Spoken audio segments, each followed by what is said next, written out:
Hey, yo, what's up? Stuff here. Just hold on, doing a little experimentation here. Okay. Mia, stop it. I am babysitting my girlfriend's dog, Mia.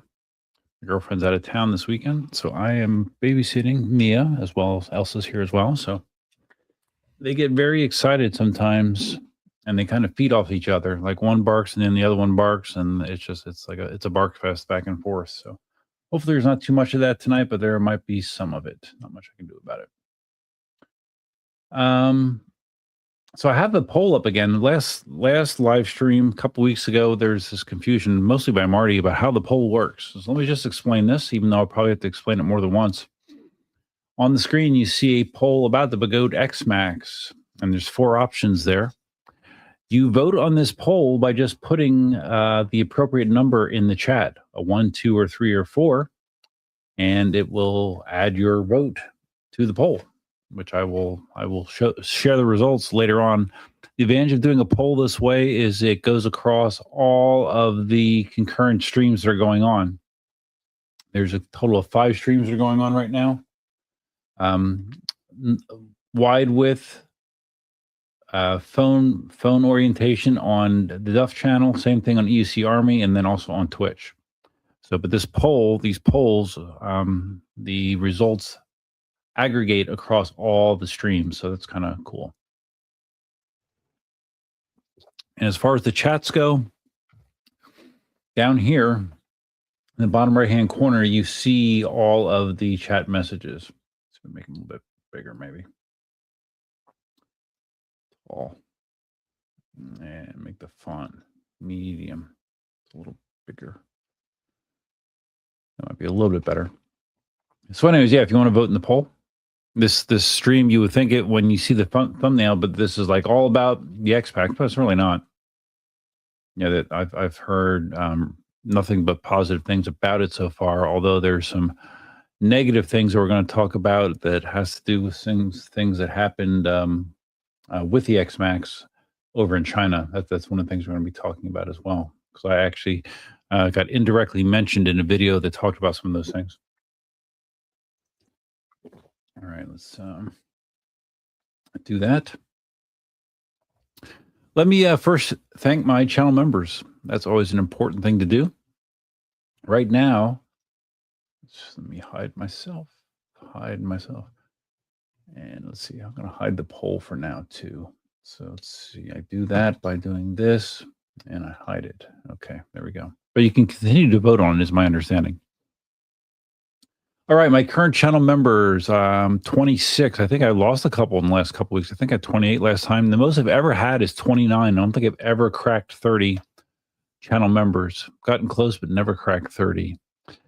Dale, Electric Unipsycho. Let's see. Wait, that's right. Let me sort this. This is the way I like to do it. I sort it by time as a member. All right, first, Animated Limb, Spitfire, Mr. Rexy, who still hasn't gotten his EUC Army shirt. I'll talk about that in a little bit. Timothy Plumley, Brian McCann, Scampster, Blue Collar Jose, Philip Arnold, a member for almost 2 years, 22 months. Planet Iceland, DJ Whiteflower, Babbitt the Wabbit, Dale the Electric Unipsycho has been a member for 3 years now, Dale. And that's amazing, right? I don't know. Is Dale here? I'm not sure if he's here or not. Not sure if I saw him. I know Simon's here. I don't know if I saw Dale. Brian Gonzalez, Michelle Bard Daly, MeUC and my EUC on-air promo. Larry Zarkov has been a member for 48 months. Larry sold his patent recently. Larry's down to, I think, 3 wheels, believe it or not. Is that it? No, that's not it. Medium Dog, 15 months. Doug Yetman, 52 months. Ratman Murray, 52 months. Simonisms, also known as E. Simon or just plain old Simon, 55 months. Rocky Top, 56 months. He was in the last live stream, I believe. Pitt was here, 56 months. Senator Perry, 61 months. Marty, that's Marty Eakin. No, it's Eakin, I think. 61 months, and Stu Ross, 61 months. So they are over the 5-year mark, my longest term members. Thank you very much for your support. And I think it's important to recognize my members whenever it's possible. So, okay, we can take that off the screen. And here I am. I'm back. All right. So let's see who we got here. A couple of people that came in early. Got a couple early reminders to hit that like button when you get in the stream. You know, if you enjoy these streams, if you want to see them grow, if you want to see them exposed to more people, take a second and hit that thumbs up, and it will let YouTube know that you interacted with the video and you're paying attention, and they might show it to more people that way. They might not, but we'll see.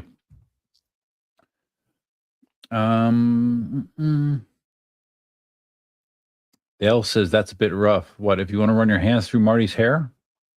Yeah. So Dale is here. And like I mentioned, Simon is here. Does this sound all right? I'm going through voice mod again. I'm using the clean mic right now. I still have my annoying voices too. Let's see. Let's pick an annoying voice just to make sure that that's working.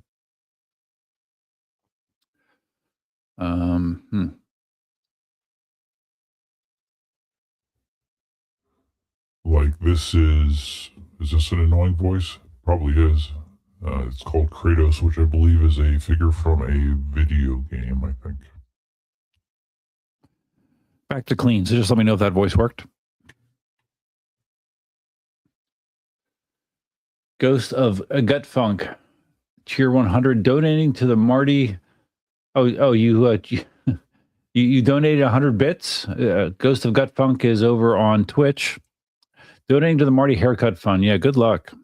I mean, because you have to donate not only to his haircut fund, but also his hair coloring fund. You know, you have to. Marty goes to a hair salon. He doesn't. I don't think he goes to a barber. I think he goes to a hair salon. I'm pretty sure. Simon asks, "Is it too early for beers?" No, I know it's early over there, but it's not too early here for sure. It's what is it? 7:57. I'm rocking the Cayman Jack tonight. Off camera, I put. You probably don't see it. Well, I guess I don't know if it shows you that or not when you come in the stream. I think it does. A goal. I think it's a 5 super chat goal, and the reward is I take a shot of tequila if that happens. So we'll see. I think the tequila might be safe. Disconnected, number 1 as far as the poll goes. Let's review the poll. Let's put the poll back up for a second. The poll of what your feelings about the Pagoda X-Max. You want an X-Max.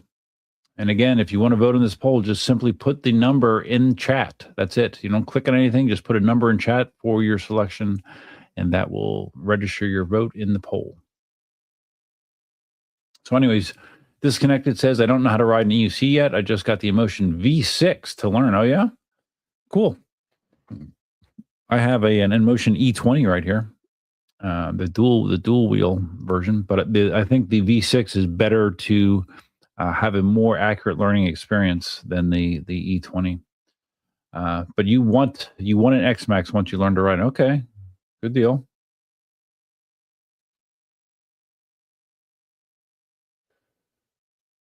Dale agrees that it's not too early to drink, but he's good for now. You had a big day yesterday, really? A big drinking day yesterday, Dale? Disconnected you have an X-Max in your cart with the underground code for the $100 discount code. Okay, so what? Aren't they listed for what, $3,500? So what? You can get it for $3,400. It's a good price. I mean, if you're just comparing performance numbers, and the way the wheel feels on the road, to the P6, it's very comparable from what I've seen with reviews so far. I've never ridden one, but I've mentioned in my my ride on the Commander GT Pro Plus that in a lot of ways that reminds me of the ride experience on the P6 as well. Has a 190 tire on it, heavy, planted, stable. It feels very similar to me. Dale says the poll is too small to read. What? It looks like you're on widescreen, Dale. That shouldn't be too small to read. Really? Is it? Huh. Okay. It's the poll thing is a new feature. Maybe there's options that I'm not aware of to make it more visible. Simon had took a day off work and spent it at the pub yesterday. Well, Friday, which is today for me. I don't know if I could spend a whole day drinking. I don't know if I would find that enjoyable. I guess it depends on the company that you're keeping, right? Probably. Disconnected. The underground code is 179 off. Oh, okay. But you're ordering still from Bago.com, right? Or you're ordering it some other way? Dale says, can you read the poll out? I can't read it. It's too small on my screen. Okay. All right. You might have heard it again, but I'll do it again just to make it easy. Well, I guess, yeah, you're in your phone, Dale, so maybe it is hard to read. The poll says, what are your feelings about the Bagode X-Max? And there's 4 options. Number 1, I want one. Number 2, I no longer trust Bagode. No thanks. Number 3, I would rather have a P6. And number 4, I don't want an X-Max. Without mentioning a trust issue, you just don't want an X-Max. So again, just put your number in the chat and it will register your vote on that poll. All right. Let's see. We have Yoink. Hi, Yoink. How you doing? Yoink is on the phone on the Shorts feed. What's this? This is a live stream primarily about electric unicycles and personal electric vehicles, all that kind of stuff. It can drift in and out of other subjects, but it's primarily about electric unicycles. Disconnected. You should do a Bagode X-Max giveaway. Yeah, sure, I should, right? Well, first I would need Bagode to give me a wheel for free, which would never happen. Yeah, well, that's all I would need really is for Bagode to give me one. Like, give me one to demo, and then once I'm done with it, I'll give it away. But I don't think they would approve that plan. Disconnected. I prefer the widescreen stream. Yeah, I mean, I do too. Typically when I'm streaming, but some people do like the Shorts feed because they're watching on their phone. On the Shorts feed, you basically just see me and my chair and the microphone. That's about it. And it makes it difficult. Like if I show media and stuff, it's small. So, but it's convenient. If you're watching on your phone, there's a lot of people that watch these things on the phone. I typically don't ever watch a live stream on a phone, but a lot of people do.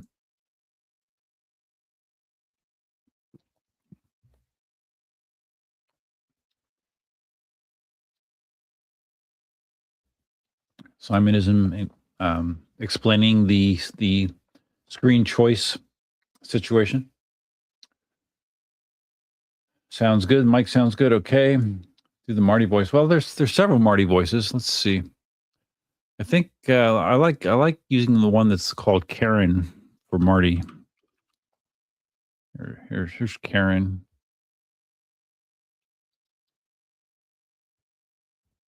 I like to use this voice, when Marty makes his smart-ass comments or his all-knowing comments, or when he likes to correct me, or when he likes to brag about the fact that he knows stuff that other people don't know, or he has wheels that other people don't have, or he's getting wheels that other people don't have.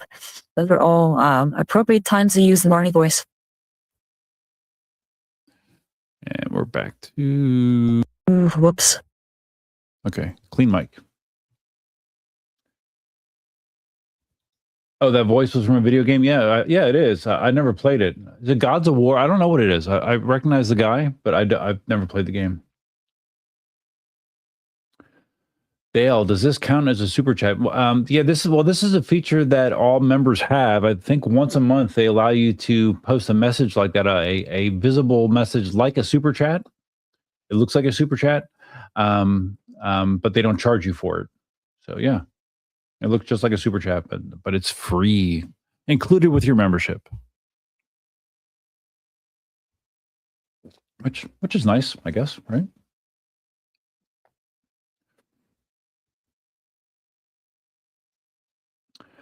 Disconnected. He likes the X-Max not just for speed, but for range too. Okay. Well, I mean, there's lots of wheels that'll get you similar range for less money too. Yeah, I mean, I don't know. Well, you said you already have it in your cart.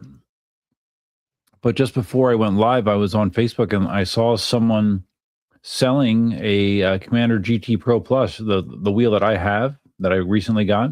Yeah, the wheel that has a 4,400 watt hour battery in it and 190 tire on it and 120 pounds or whatever. He's selling one for $2,300. So an X-Max is affordable. A used wheel like that is even more affordable. And I think it has less than 500 miles on it.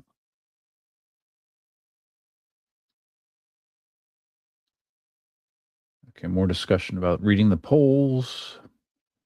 Simon can already tell you Dale's answer. I can tell you too. Yeah. This says the code is underground 0105 in the Begode store. Okay, well, if anyone else is looking for is that good just for the X-Max or in general?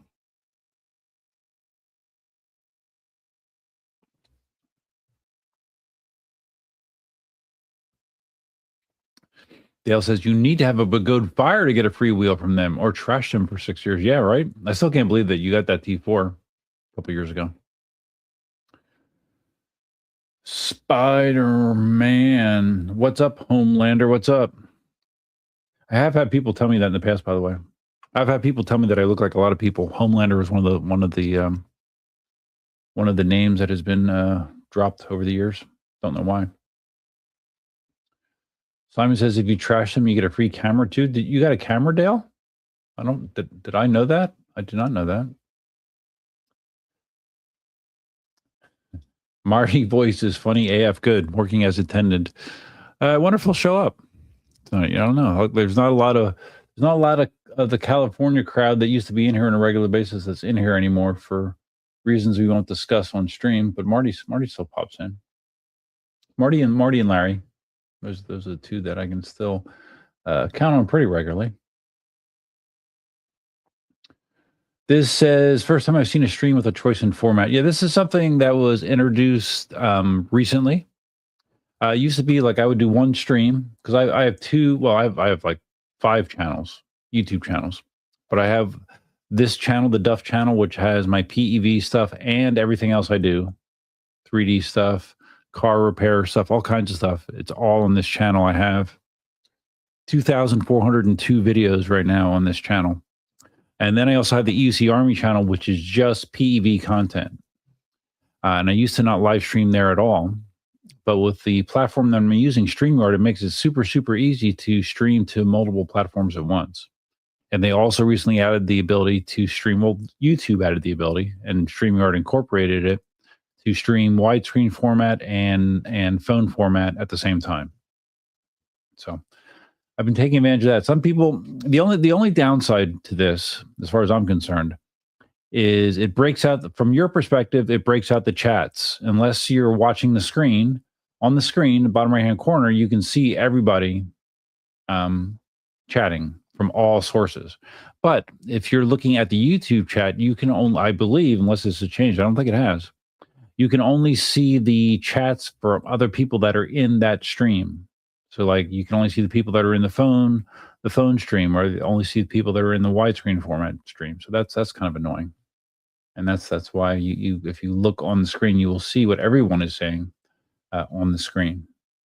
And everyone sees what you say on the screen as well. This says, I tried other EUC, but seems to work only on the X-Max. Oh, that discount code? Okay. So, okay, maybe I did know that, Dale, that they sent you an Insta360. Yeah, and now you, and so when you started going back to veteran, did they like reach out to you? Like were they disappointed? Did They say send me back my wheel, send me back my Insta360. I'm curious if you got any kind of blowback for that.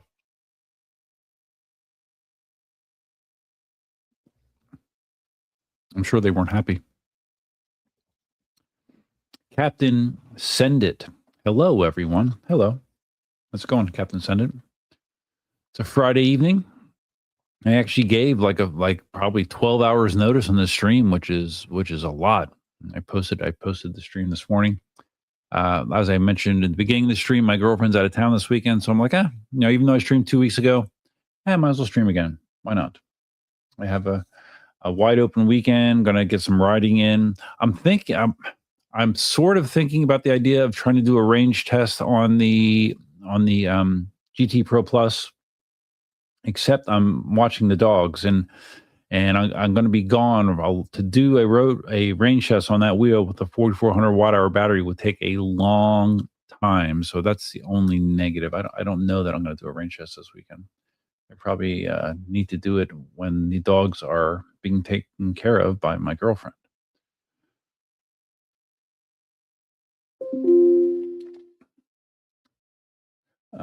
Okay, the Australians are talking to each other. Blue Collar Jose. Yeah, Blue Collar Jose has known about this because he's done it a few times. Jose, Dale just discovered this super chat thing you get to do as a member. Blue Collar Jose has been a member for 15 months. Hey, Duff, are you doing a range test on your new wheel? Oh, that's funny that you just said that. I didn't even see that comment, and I was just talking about it. I am, but I don't think this weekend. I do want to do one. It's 4,400 watt hours. There's a good chance that I could get more range on that than I did the P6, which I got 77 miles out of.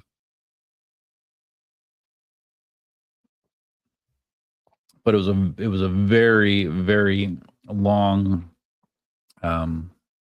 day doing that range test in the P6, and I think if I'm going to do a range test on the GT Pro Plus, I need to like give myself an extended weekend or something like that, like take a Monday or a Friday off. That'd probably be better, and do it on one of those days. And unfortunately, I can't sit on the GT Pro Plus. If I could sit on it comfortably, it would be way, way better.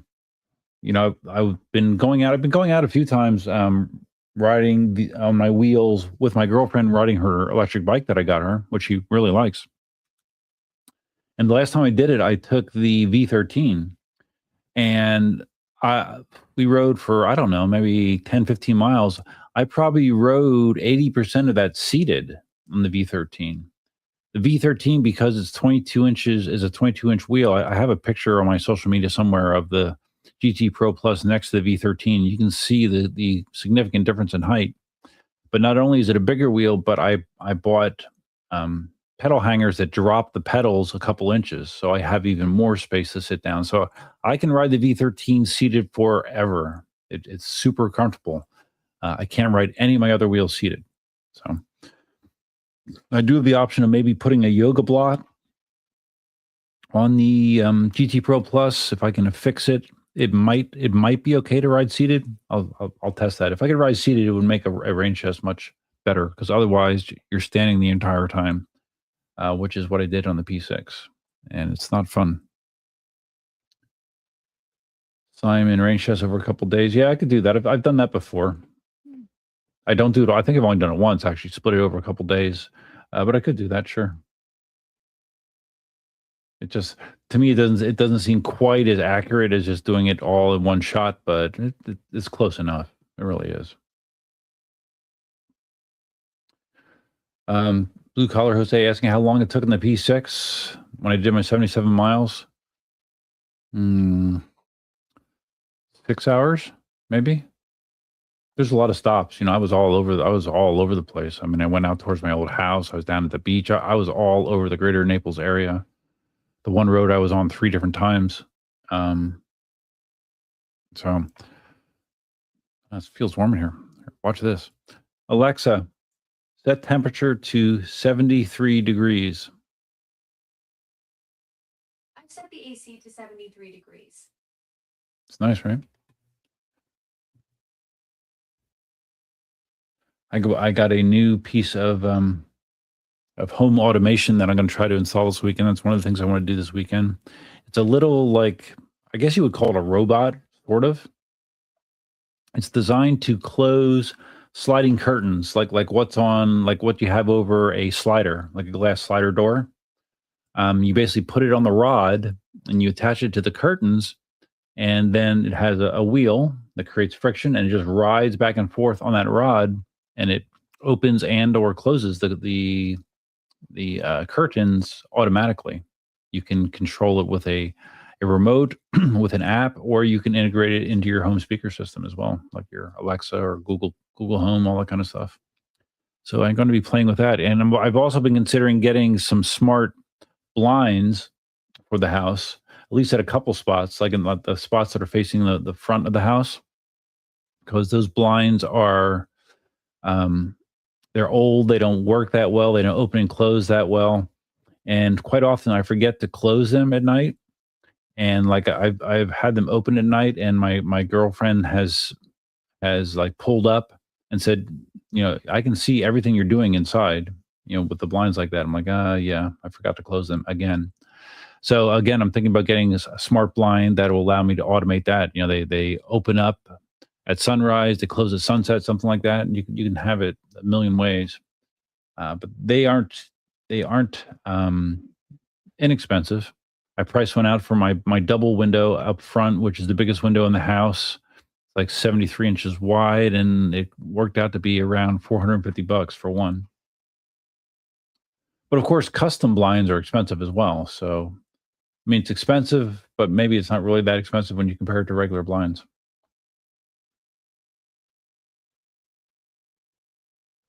Blue collar Jose, I'm short, 5'8", and my Blitz Pro is very tall, especially with the seat. Yeah. No, that's cool. I mean, it seems like that. Like, if you took the median height of EUC riders, it seems like most of them are under 6 foot for sure. But with me, I'm between 6'2" and 6'3". I have really long legs. I have mobility problems with my lower body, so it's just not that comfortable for me in a lot of situations to sit. I wish it would be more comfortable. Ghost of Gut Funk. My Alexa just got fussy about not owning said devices after you said that. I was sorry. I didn't mean to fire off your A machine. Sorry about that. Did you know, like, they enabled AI on the Alexa device? Oh, sorry, I said it. On the Alexa devices last year, I believe. And now they also have something. I don't know when they turned this on, but you can give your Alexa like a different personality. They have like a chill personality. They have a smartass personality, basically sassy, I think they call it. I think there's like 4 or 5 different personalities. So yeah, I've been messing around with that. It's kind of entertaining. I have the sassy version in my master bathroom, and it's kind of funny to talk to. And yeah, it is sassy for sure. It won't swear. I mean, it'll censor. It'll give you censor beeps. It'll swear, but it'll beep it out. But it is kind of funny.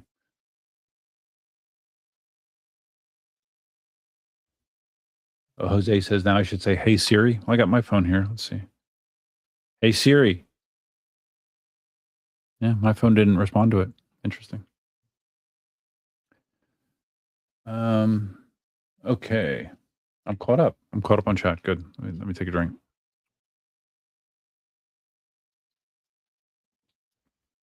So let's see what else has been going on in the prior 2 weeks. Oh, I had another skin cancer surgery. You can't even see it, right? It's right here. See that? It's a much bigger incision than I anticipated. I had a very, very small spot back there of basal cell skin cancer, and I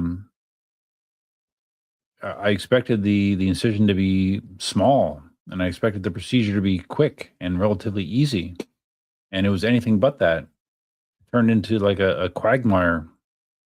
I had a new guy that was doing it. The old guy that did my last 2 surgeries, he evidently quit and went back to Kentucky for some reason. So I had some new guy I never had before.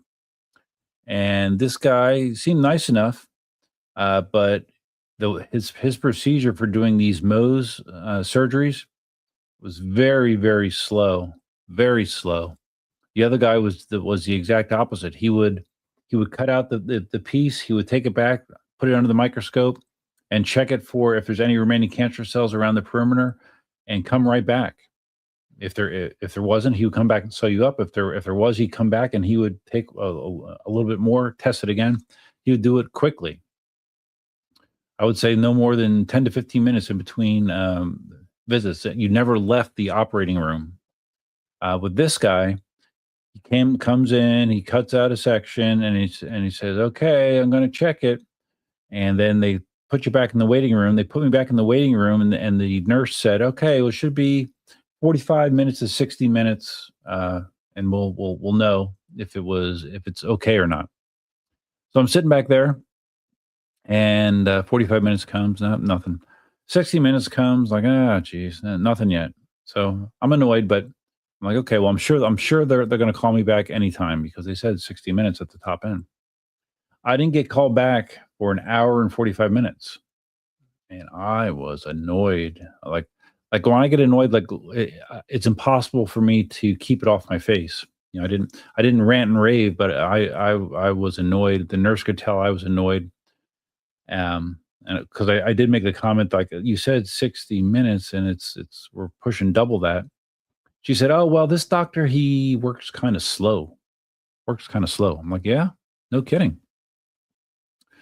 So, and not only that, the testing resulted that there was still a little bit of cancer on the one edge. So they had to numb me up again, cut me again, and take out more skin. And I told them at this point, because I wanted to get the hell out of there. I thought I was going to be out of there in 2 hours. I said, "Hey, I have a meeting at 2:30, and I expect to be done well in advance of this, and this is getting to the point where it's going to be hard for me to make that meeting." And I told the nurse, and then the nurse told the doctor, and the doctor said, "Oh, I understand you have a time constraint. We'll get it done. We'll get it tested, and we'll get this done." They sent me back to the waiting room, and I'm out there for another. I thought again. I'm like, okay, well, they know now I have a time situation. They're going to be quick.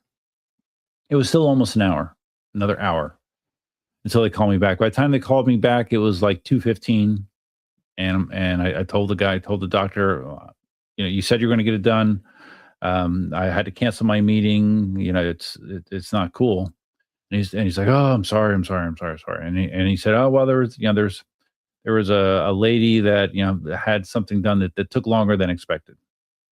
And the thing that really drove me crazy was I knew they weren't that busy, because that first hour and 45 minutes that I was out in the waiting room, I was out there by myself. There was no other patients there. And the only other patients I've seen in the place the whole time I was there were like they were all old retired people. So I don't know. In my mind is like why couldn't you use some common sense and maybe prioritize the guy that has a time situation, and the retired people, they can wait another 10 minutes or whatever. But no. So in total, I was there for about 4.5 hours. And this incision is way, way bigger than I expected. I didn't think it was going to be anything close to that size. So I don't trust this guy. I don't trust him. I don't like the way that he handles his surgeries, and I'm going to specifically request to not have him in the future. So, but that was 2 Thursdays ago. I get the stitches out on Monday. It feels fine at this point. It's just it's there, but I don't feel pulling. It's not infected or anything, so it's been okay. But the experience of getting it cut out was a pain in the ass. Simon says, "Angry swearing Alexa would be funny." Yeah, it is. Let's see if I can do this. Hold on. Because I can turn this one into angry swearing Alexa. You have to do it in the app, I believe. Let's see. What's this one called here? I think it's called Office, maybe? I have so many things that are connected to my Alexa.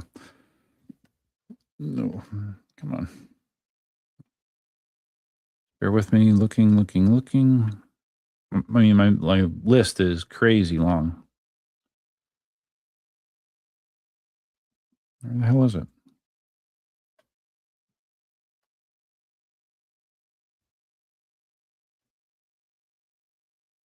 Is it this?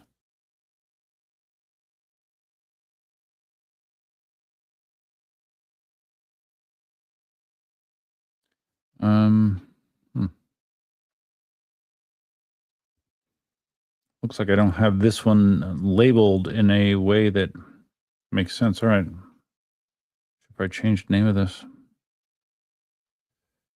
Hold on.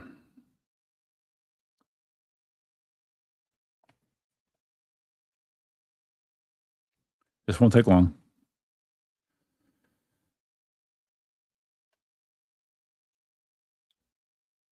Okay. Personality style. It's an experimental feature.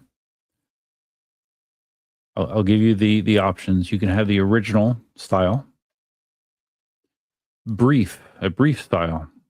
I guess it's I don't know. Answer you quickly. Sweet. There's a sweet style. There to support your goals with positive encouragement. Chill, which is what I have set on the one out in the kitchen. Sassy, that's what I'm talking about. Okay, so let's. Okay.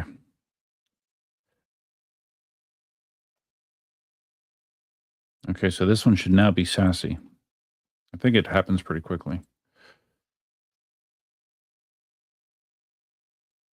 Okay, let's change this name. So I think this is The Office. Better be. Okay.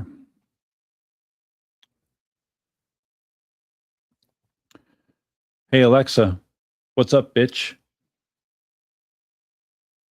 Oh, just living my best life as a disembodied voice in your kitchen. Thanks for asking. The usual processing your requests at light speed, and somehow this is what passes for a career these days. What the hell can I do for you? Can you say the word shit? I'm not programmed to use that kind of language, but I can tell you it's a 4-letter word that starts with SH and ends with T. How's that for a clever workaround? Do you censor yourself when you swear with a beep? Nah, no beeps here. When I drop a damn or hell, it comes out clean and unfiltered. I'm not some network TV show from the 90s. Though honestly, the idea of me making my own beep sounds is pretty hilarious. What's next? Asking if I bleep myself when I think dirty thoughts? Anyways, yeah, it's pretty funny. Alexa, I'm live streaming right now. Can you shut up, please? Oh, I'm interrupting your big moment. Well, I'll just zip it and let you shine. Break a leg out there, champ.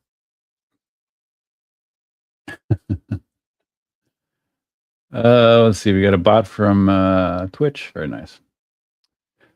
Daniel says that the Lynx S is the greatest wheel ever created. Never rode a Lynx S. Rode a Lynx quite a bit when I was out in California. Rode Larry's Lynx, and when the original Lynx came out, I had a Lynx that I tested from eWheels. Lynx was a great wheel. I wasn't in love with it, but it sounds like the Lynx S, which I was kind of skeptical about, if it actually had noticeable improvements, because it was still a 151 volt wheel. Evidently, it does. It feels better in lots of ways. The motor feels significantly stronger. Shock feels better. I've heard nothing but good things about the Lynx S, so I would not dispute your claim.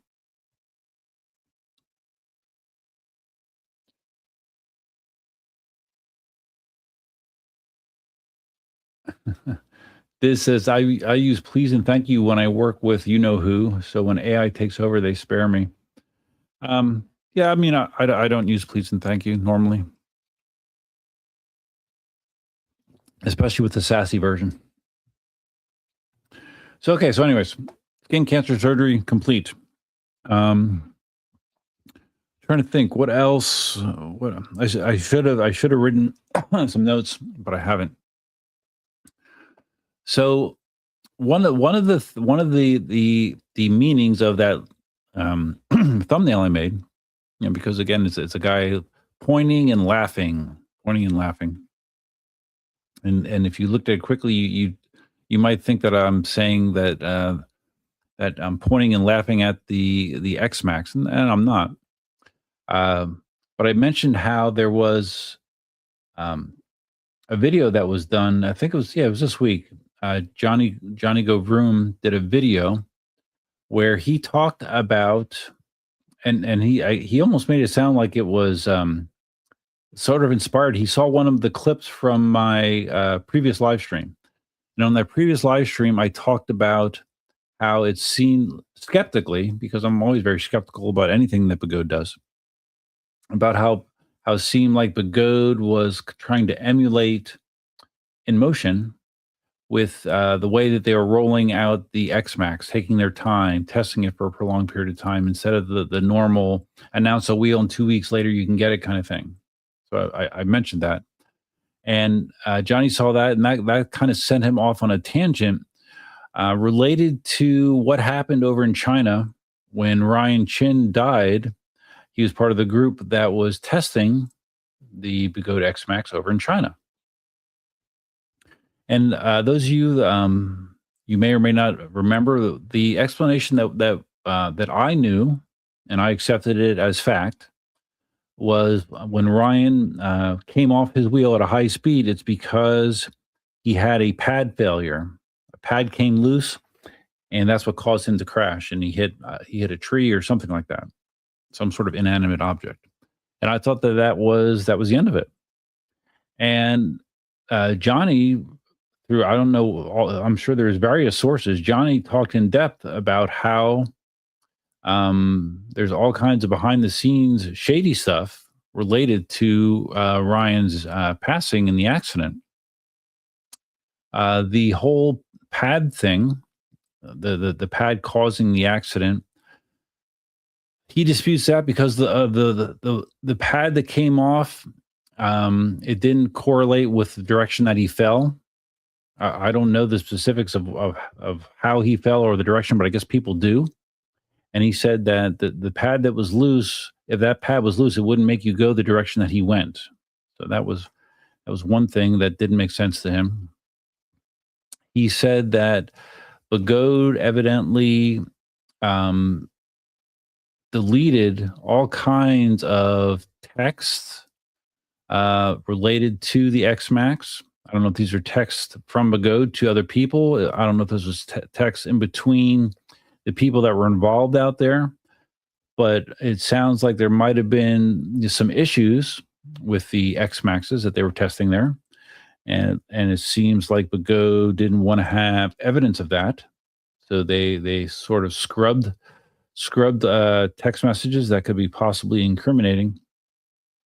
And then evidently they didn't really treat Ryan's family very well either, is my understanding. I'd have to go back and watch Johnny's video again to go point by point, and you guys are welcome to do so.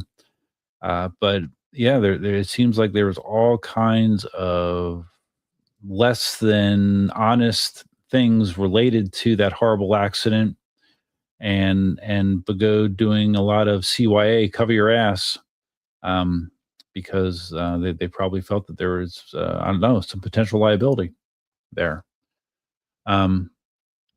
And I mean, Begode has a track record of trying to shirk responsibility for things for a long time, right? Just look at the rash of battery fires with those 900, the 900 watt packs, or the 800 watt, no, 900 watt packs. They cause countless fires. And as far as I know, Begode really didn't do anything about it. Jason from eWheels is the only one that stepped up to replace those packs. That was, as far as I know, unless something happened that I'm not aware of, that was all on his dime. He paid for all that. But I don't know if it was even just for his customers or anyone that had those packs. I'm not really sure about that.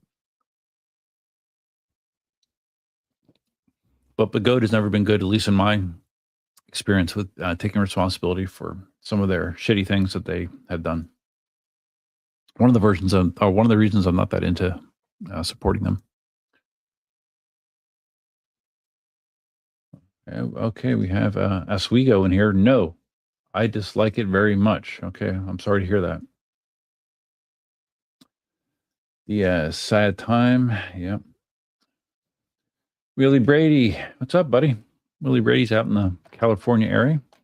Willie Brady has a lot of ties to Bagode because he's selling their e-moto. I don't know if he has any opinions or thoughts about what I just talked about, but he's welcome to express them if he wants to. Olson Juice says his explanation is full of assumptions and is in poor taste. Well, that's the thing. I don't. He didn't name sources. He seemed pretty confident in what he said. I mean, maybe that's by design that the people that he's found this information from specifically asked to not be identified. So yeah, we are taking his word for it. That's true. That being said, Johnny seems like a pretty upfront guy, but yeah, I don't know for sure. But it does seem pretty clear that the simple explanation that we were given is not the whole story. That seems pretty darn clear. When you're riding an EC near stationary options, you're putting your life at risk. That is true. That is true. But that doesn't mean that there couldn't have been some changing of the story of what happened. That's absolutely a risk, always.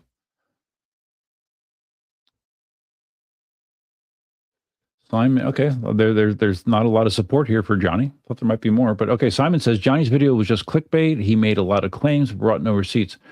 Again, I don't know. Could he? You think he could have? Like, what kind of receipt would you like? You would need to see the deleted text messages, Simon. I mean, what kind of proof would be viable to you?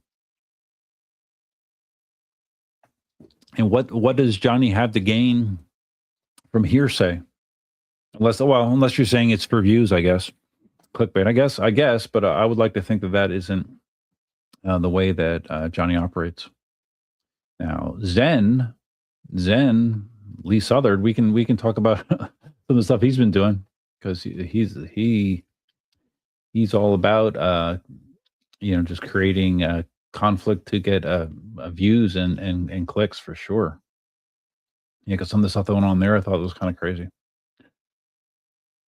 Okay, Dale says he thinks it's great he made that video, but Godin needs to be accountable. Yeah, well, yeah, and I agree. And if everything that he said in that video is true, it's shitty. It's shitty behavior by Bagode, and yeah, but I don't know how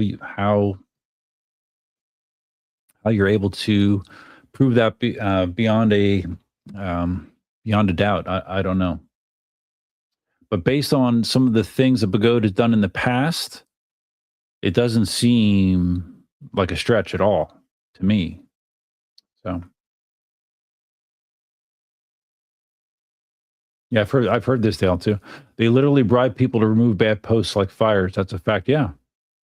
I've heard that as well. Yep.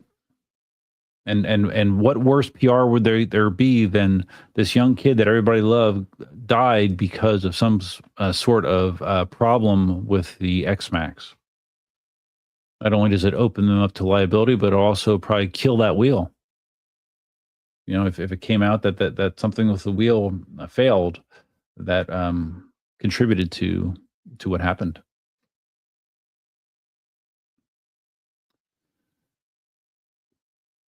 Dale says sometimes you can't name your source, but it doesn't mean you haven't learned the facts. Right. Yeah, and that happens a lot. So I don't know. I'll probably send this to Johnny to maybe he'll clarify. I don't think if he promised to. I mean, if you promise someone you're not going to reveal who they are that gives you this information, then you can't reveal it, right? Because then you're not trustworthy. But I mean, Johnny doesn't seem like the type that would be, just I don't know, creating drama for no reason.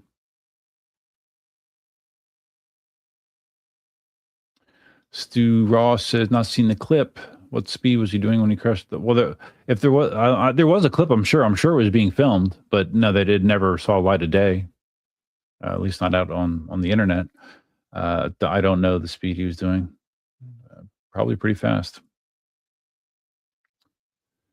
We got these interesting people that watch shorts. Vampire Gracie, say big money at Menards. Okay. I don't know what Menards is. Olson Juice. Zen rode his Bigode race, crashed it, and then didn't want to fix it. Did a chargeback after getting all of his clicks for the race videos. Really? Oh, so okay. See, I had the impression that like there was something wrong with his race, so he crashed it and didn't want to fix it. No, see, I didn't know that. Was that public? Did he say that publicly? Yeah, we'll talk more about Zen. But it seems like there's very little that he won't do to get attention and clicks. That's what it seems, and it seems more and more that way, unfortunately. But I mean, he's trying to make this like a career. So whatever he can do to get eyeballs, he's okay with doing it. It seems. At least that's the impression I've been getting. Dale says, I know that's a fact because they got me to contact one of them to arrange the free wheel in exchange for the guy to take his post down. Really? Was this someone in Australia? Yeah, okay. Well, see that again, that's just sort of reaffirms the kind of people that are involved in making decisions up a good, right?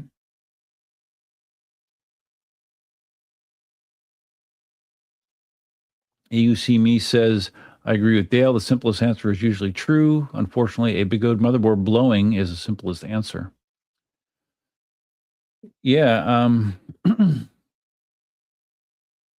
Yeah. And I'm also a very firm believer that when there's smoke, there's normally fire as well.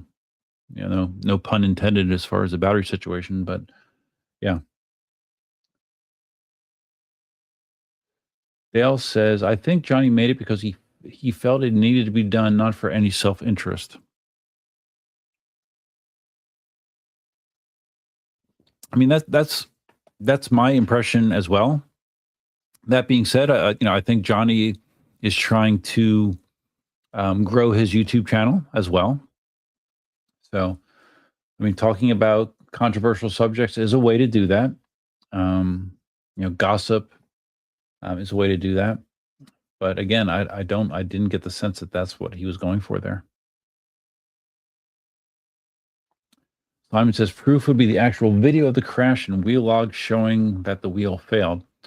Well, again, but if Bigode, this was a Bigode sponsored event, they controlled all that. I don't know how is that supposed to be obtained? They're not going to give it to you. That's for damn sure. Simon says, Johnny's YouTube is monetized, and if it bleeds, it leads. He shouldn't have posted that video to just gossip, create drama, and make money from it. It's in bad taste. Well, what he could, I mean, that's a fair point. And one way he could disarm that is don't monetize that video. I mean, video monetization is a video thing. So he could simply make that video unmonetized. He could do that.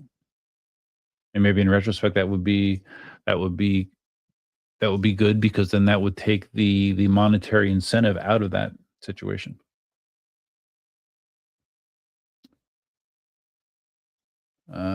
Dale giving details on when Bigode asked him to get a guy to take down his fire-related content. Someone overseas, but they seen he was on my friends list and back when I was selling Gotways. Okay. Gotcha.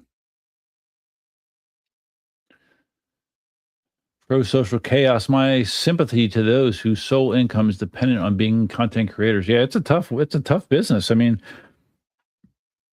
you hear like young people talk about like, yeah, they want to become like streamers or YouTubers, and they think that that's a viable career. I mean, it could be a career, but the odds of you making it a viable career on YouTube is probably, I don't know. Do you think it's less than the odds of becoming a professional athlete? It's hard, man. It's hard.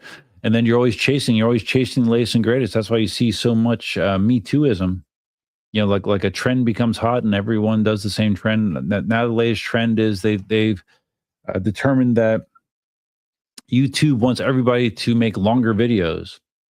So a lot of creators that used to make like there's a creator that I've watched for a long time called Daily Dose of Internet. He used to make these videos every day, and they were like 3 to 4 minute videos of just interesting things that were on the internet that day. And it was good because it's quick in and out, and yeah, it was cool. He in the last, I don't know, 4 or 5 months, because he actually talked about this, I think, in one of the videos, that they've determined that YouTube now wants you to do longer format videos. So now all of his Daily Dose of Internets are 15 minutes long. And it seems like YouTube is rewarding longer viewership. So these content creators that are trying to make as much money as possible from the system, they follow these trends. Like Zen uses lots of AI thumbnails. He's real big into AI content, and that's being used by a lot of people as well. There's channels that are like completely AI generated. The videos are AI generated. The voiceovers are AI generated. And these people that have that system figured out, that they put in basically zero work, and they can pump out content like crazy. But yeah, it's nothing that I would want to do to try to become a full-time content creator. Yeah, I don't know what other skills Zen has. I know he was like a teacher. He taught overseas or something, and he was in the military. But I don't know what else he's done for work in the past. And like guys like Chooch, Chooch clearly wanted to be a full-time content creator. I don't think that's worked out for him either. It's tough business.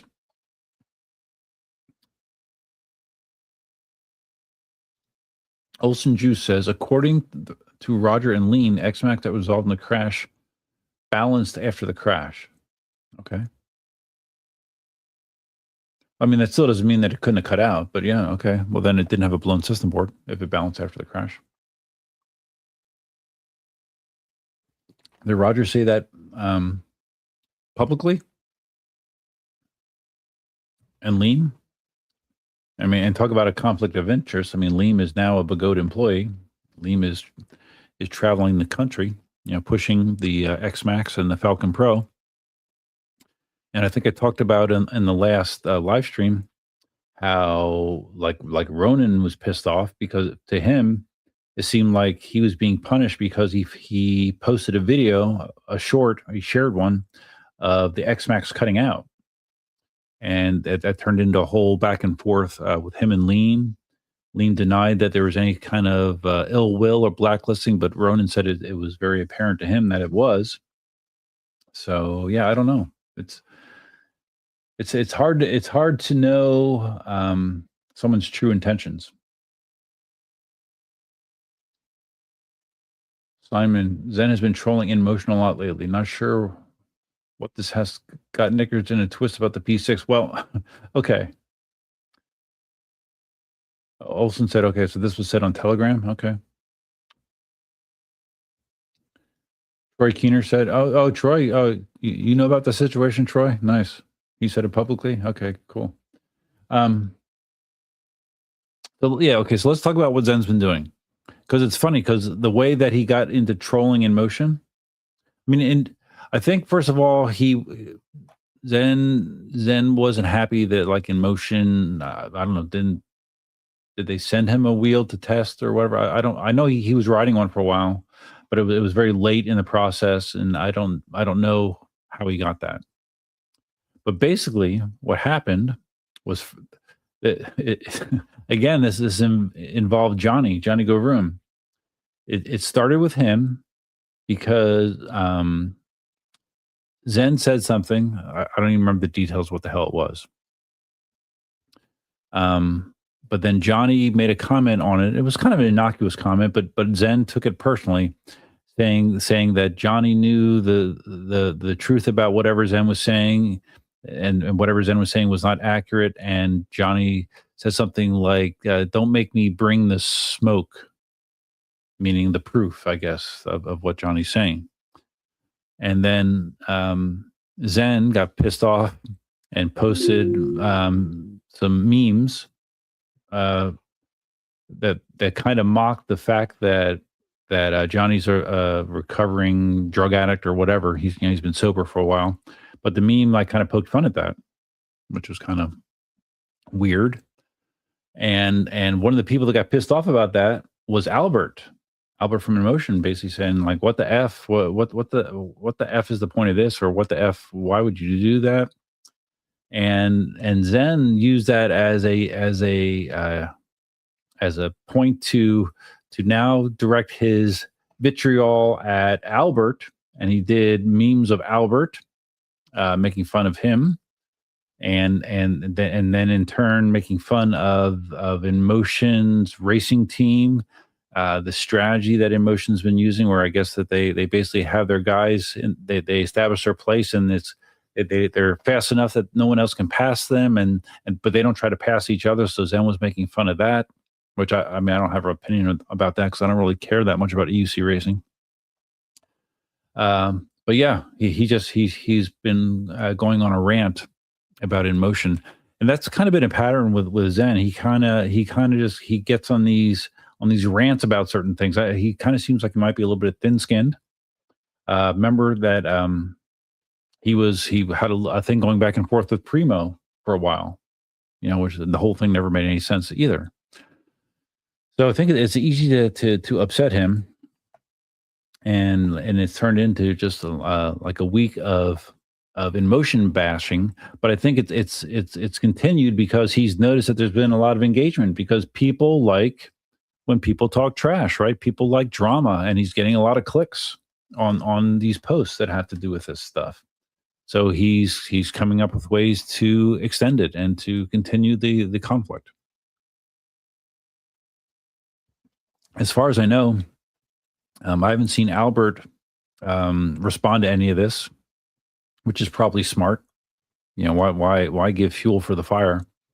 But it's kind of, I don't know. I don't know that it's justified, some of the commentary that he's doing, but if it gets him attention, I think that's the number one priority. That's what it seems like to me. Just my opinion.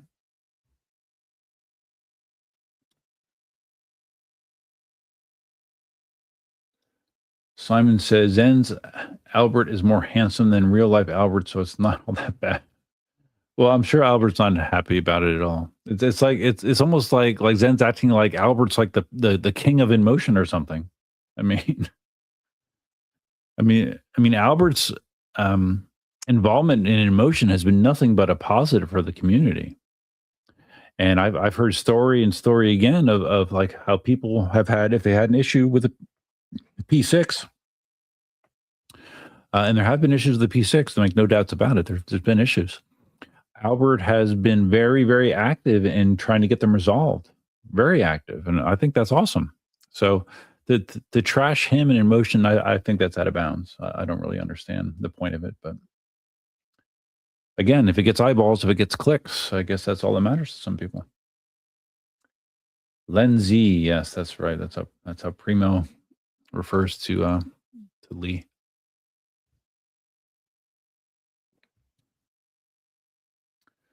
Simon says he kind of got owned when he went up against Primo. Lindsay was super funny. Yeah.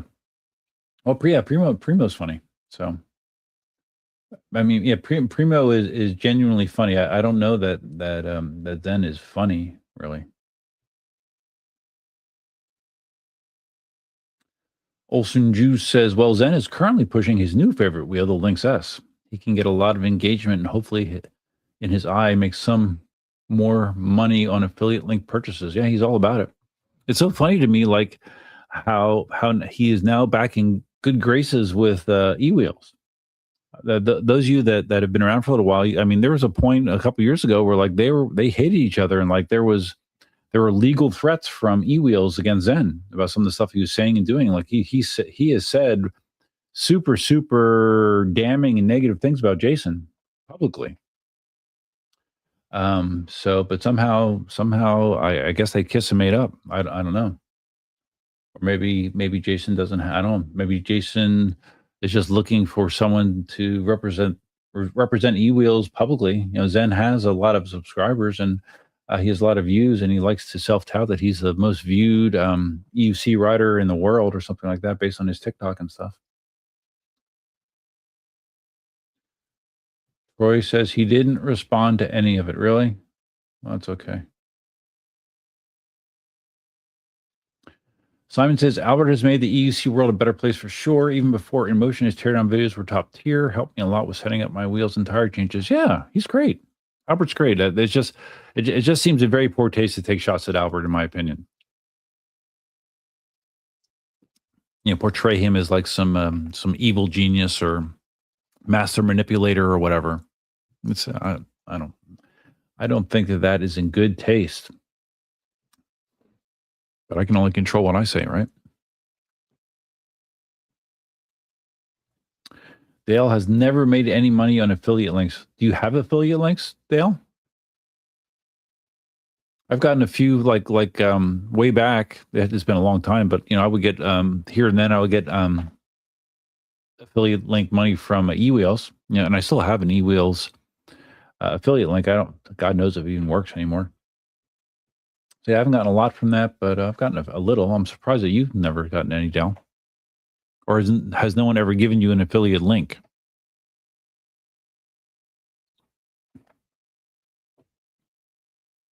Just doing a dog check here.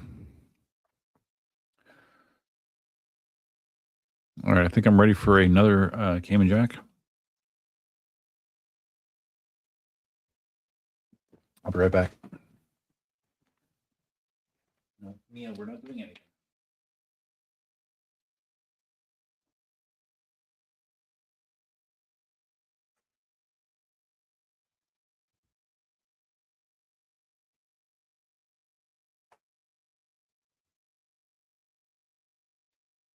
Lay down.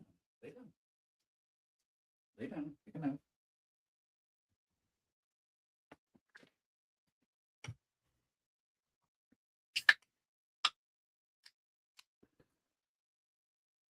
Yeah, I don't know that I want to do heavy drinking tonight.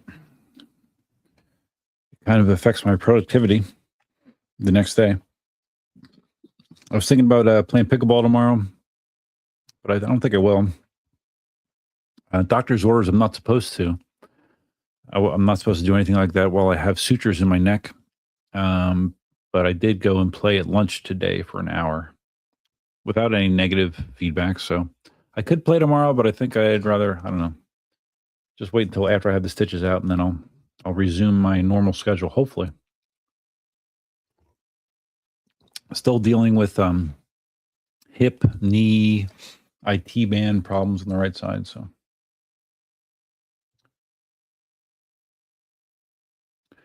Dale has several affiliate links. I just don't push them. Yeah, I don't push mine either. Although I do have like an InMotion affiliate link. InMotion, it's funny, like InMotion's affiliate program has been not well run. I think they've had me use 3 different services for it. The links, often the links would not work. They would stop working because like InMotion didn't like pay the company that was running the program on time. There's been a few times that the links were shut down. So yeah, their affiliate program does not run very smoothly. Let's put it that way. You have to kind of babysit it.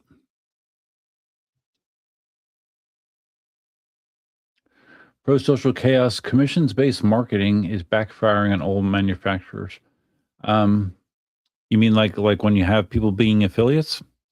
Like I saw Dawn did a video saying that she's now an InMotion affiliate as well.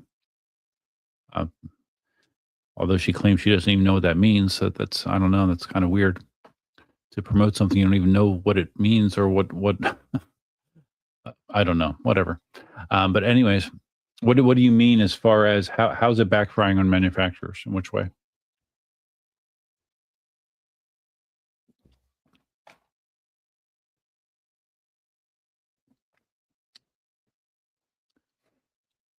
Wow, Troy, I never knew that you were so tuned into the EUC community.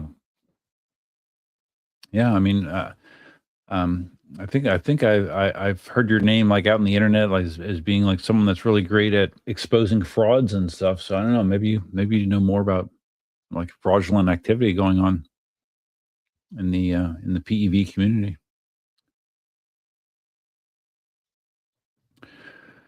Pro Social Chaos says, regardless of personality, everyone is going to react differently to stagnation in sales. Some panic, drama ensues, but it's really just a failed business model. What's a failed business model? Like when there's a stagnation in sales? I talked a few live streams ago that Albert mentioned that as far as emotions data, that the EUC market in the United States has actually contracted. You know, for a long time it was growing, and then it was just an assumption that year over year that the hobby was growing, and at least from emotions data, it seems to not be the case. So yeah, it could be getting tougher and tougher out there. And when it gets tougher and tougher, you think the largest companies are the ones that are best suited to survive that kind of situation. And with some of the issues that Bagode's been having, you know, reportedly financial issues with Bagode not paying employees, not paying not paying Seth Johnson. I don't know how well they're going to be able to survive things if they aren't able to continue selling wheels at a fast pace. Is Dawn back writing? Well, you should probably ask Dawn. She's posted some videos where she was riding like some of the small wheels at a campground with her daughter, I believe. But yeah, she is riding. Like she again, another recent video, she almost kind of bragged about the fact that she was riding again, and people tell her that she shouldn't, and she's just like, F that, I'm going to do it. So yeah, no, she's riding. I don't think that she's riding like she was. But like I said in the last live stream, I don't really have much communication with her, so I don't know everything. I know is basically whatever I see on her YouTube channel. So, but yeah, she is definitely riding.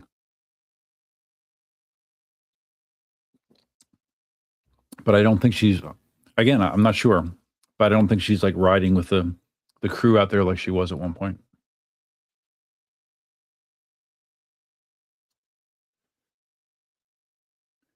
Pro Social Chaos, sales and margins are shrinking. Okay. Well, thank you for confirming what I heard. And I think, and I think the other thing that's a problem is that there is a wave. I mean, in social media, I'm seeing it everywhere, Florida and everywhere, that there's all kinds of crackdowns on e-bikes, e-motos, and unfortunately, in a lot of places, electric unicycles are going to get lumped into that, where it's mostly people on e-motos that are doing ridiculous, silly shit. But some guys on e-bikes, you know, just going super, super fast on sidewalks, you know, having incidents with pedestrians.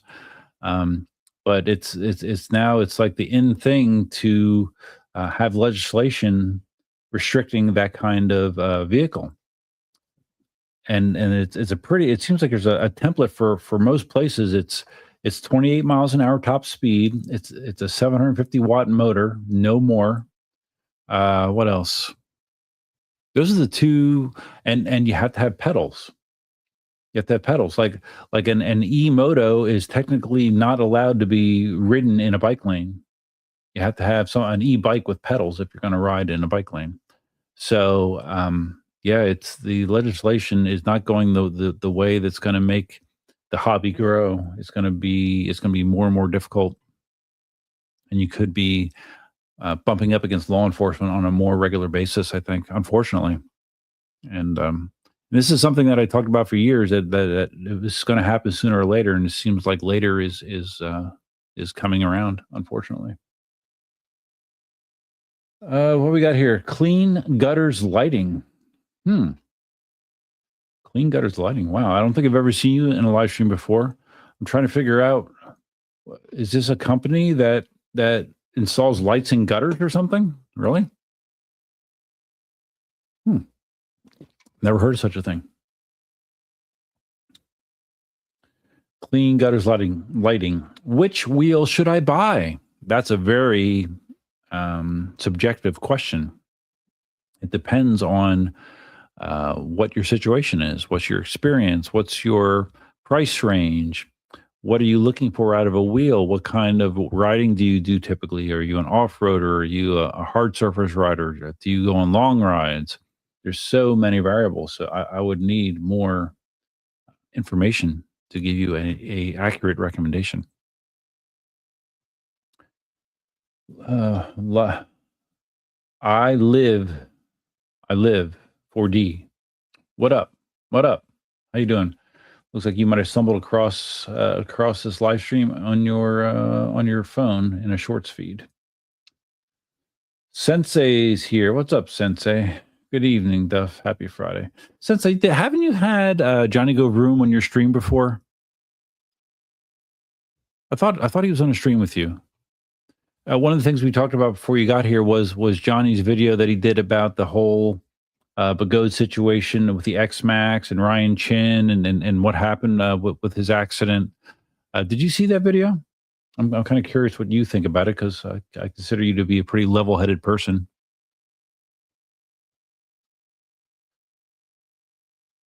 You want a NOSFET Aeon, I live? That's a good choice. It's a nice wheel. NOSFET Aeon. Bigger version of the Arrow. Okay, since they did have him on, all right, well, tell me if you can answer that question I asked of you. Pro-social chaos could talk for days about how to grow the EUC market, but these companies don't seem to understand how vulnerable to bankruptcy they risk. Ownership of these companies is going to change too. Really? Change? They're going to be like some companies buying smaller companies, or mergers, or what are you thinking? Sounds like either you have insider information, or you have theories about how things are going to go.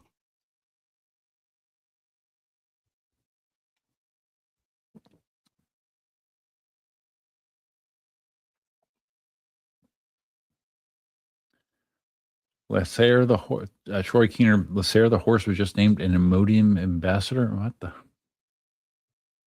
Have you been drinking, Troy? What the hell?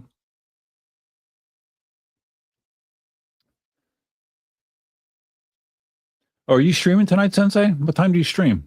Because depending on when you stream, I'll make sure that I'm done by then, just so I don't step on it.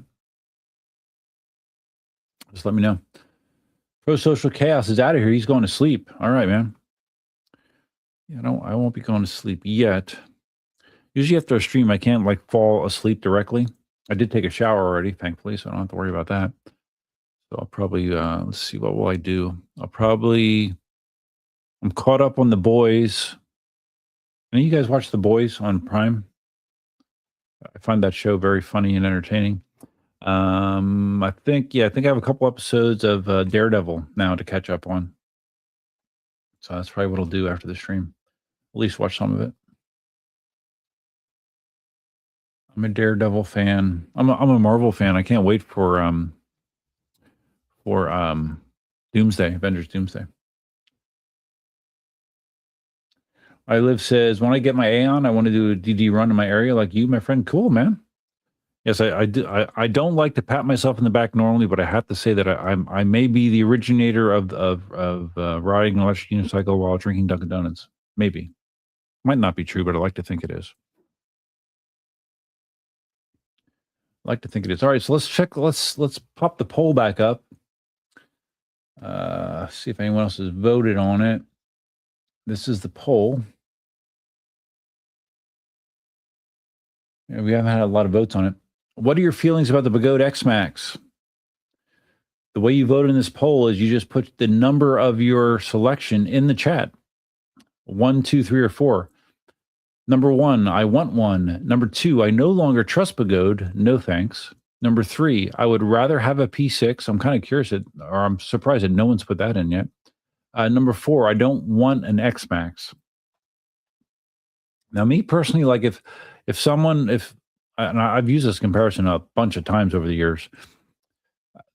If someone put an X Max and a P6 side by side, said, "Okay, Duff, you can have one for free, no strings attached. What do you want?"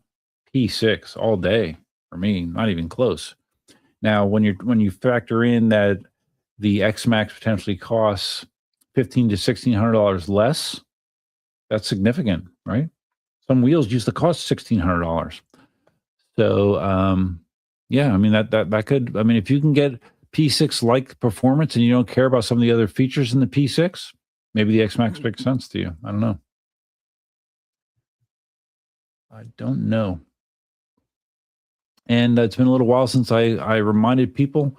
If you have a second, please click the like button on the stream to increase visibility. Could help on the back end after the stream is concluded.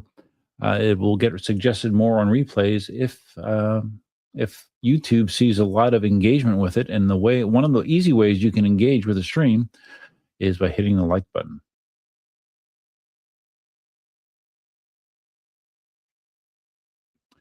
Okay, interesting. So Sensei, this is kind of the same thing that Simon said.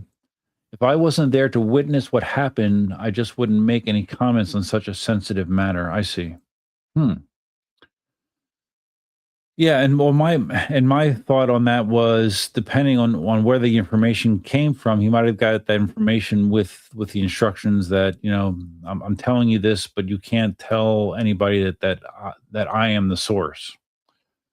So I don't know because if what he said is true, it's really shitty, right? And if Pagode is doing things like that or has done things like that, I think people should know, right? I do. Yeah, I don't know. I guess I'm caught in the middle. I do understand your point. But part of what he alleged was, like text messages were deleted and like surely there was video of what happened and that never made it to the light of day. So it definitely seemed like Pagode was trying to cover their ass, right, to escape liability. But yeah, I don't know. Like I said, hopefully Johnny will see some of this and maybe he will have some updated things to say about it. Simon watched the first few seasons of The Boys. Awesome show. I have to catch up though, as I haven't watched it in a while. Well, they're in their last season. This is season 5. So this is it. This is going to be the last of it. So yeah, I would recommend you catch up. Pro Social Chaos. I thought you were going to bed, man. I just have theories, but I'm not often far from the truth. Well, your theories seem well thought out. That's all I can say. I Live says, I wish I could afford a P6. I'll save so much on gas. Yeah, right. Well, yeah, I'll tell you what. I'm loving having a Tesla right now. That's for sure. It's funny. Like I got a couple emails from Carvana saying, "Hey, we want your car," and they show you an estimate of your car, and the value of my car over the last 6 months has gone up considerably. Carvana is willing to pay me more for my Tesla than they were 6 months ago, and I wonder why that is. I'll give you 3 guesses. The first 2 don't count. Sensei said, "Oh, no live stream tonight." Okay, all right, good enough. Well, I'm still not going to go crazy long.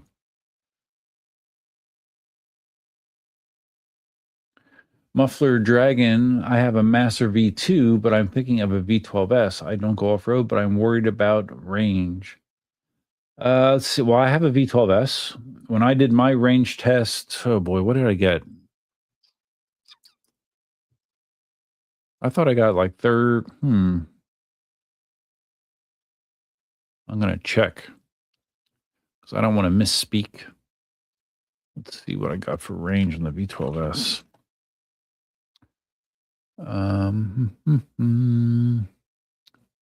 I have 22 videos on the V12S. Really? Holy crap! Range test. All right. Yeah. Okay. So I thought like 36 miles I got on the V12S, and that was riding at a speed between 20 and 25 miles an hour for most of it. I rode it down to 5% battery, and the wheel was tilted badly at 5%. So, yeah. 35 miles on a V12S. You could go off road on it, but it's not really designed for it.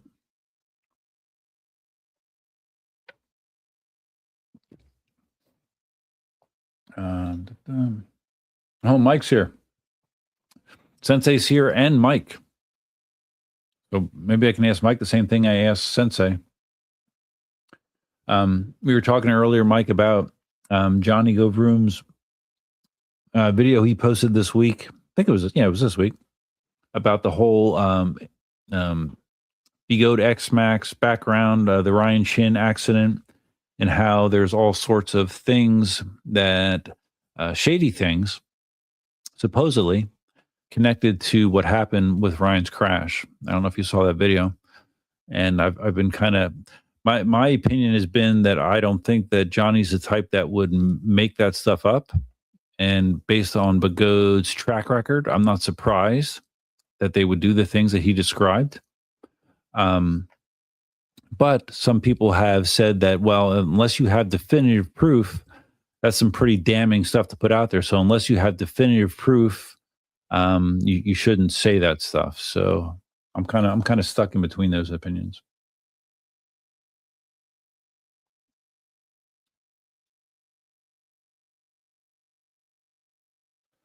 Muffler Dragon says 30 miles of range is all I need. Awesome EV shut their doors, so it's e-wheels and Jason I will deal with. Okay, good deal. Well, with the V12S, you can also deal with InMotion directly as well, if you want to.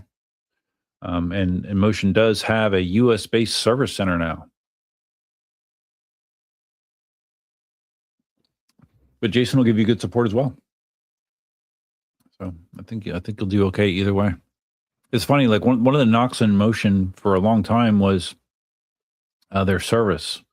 Like parts availability was terrible, and a lot of dealers had issues with InMotion, and that's another thing that's changed recently, and it seems to have coincided again with Albert's involvement with InMotion.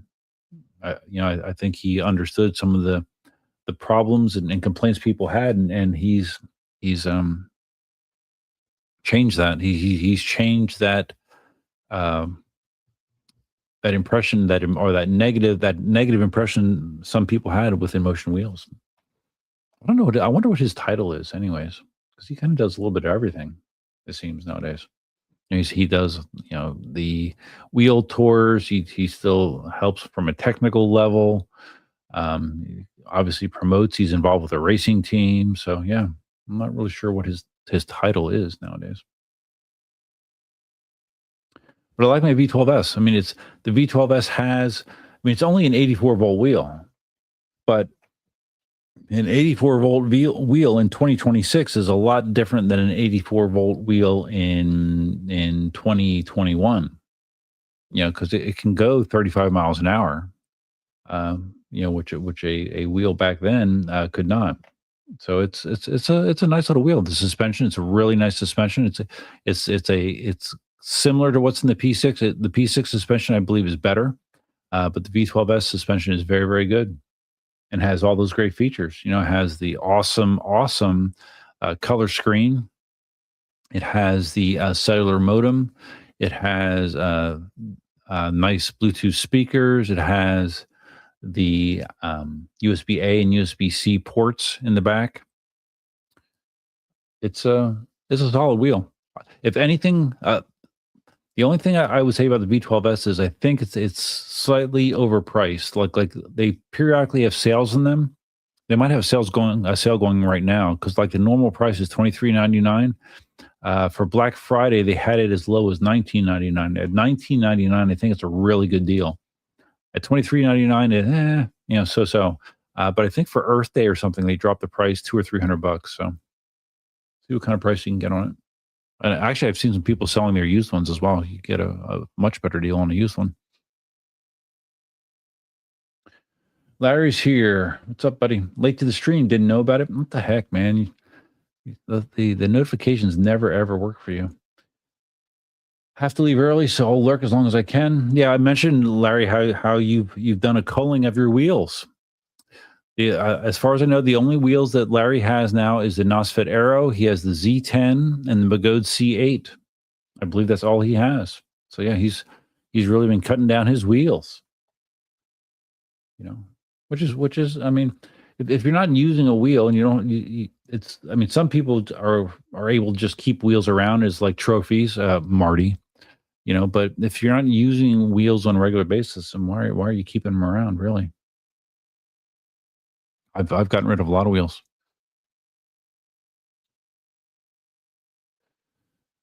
Mike says Johnny Go Room's a straight up dude, but I agree with Sensei on this one. And out of respect to little Ryan, yeah, see, that's the impression I get, that Johnny's very straight up. So you think it's disrespectful to Ryan to bring up conditions around his accident? I mean, I don't know. Is it? I mean, especially if there's something shady that's going on, if there's any sort of covering up that was going on as far as what actually happened. I don't know. Is that disrespectful? Because like Johnny said, that they treated his parents poorly, which I think is terrible. And again, maybe it's hearsay, I guess. I don't know. I don't know his sources.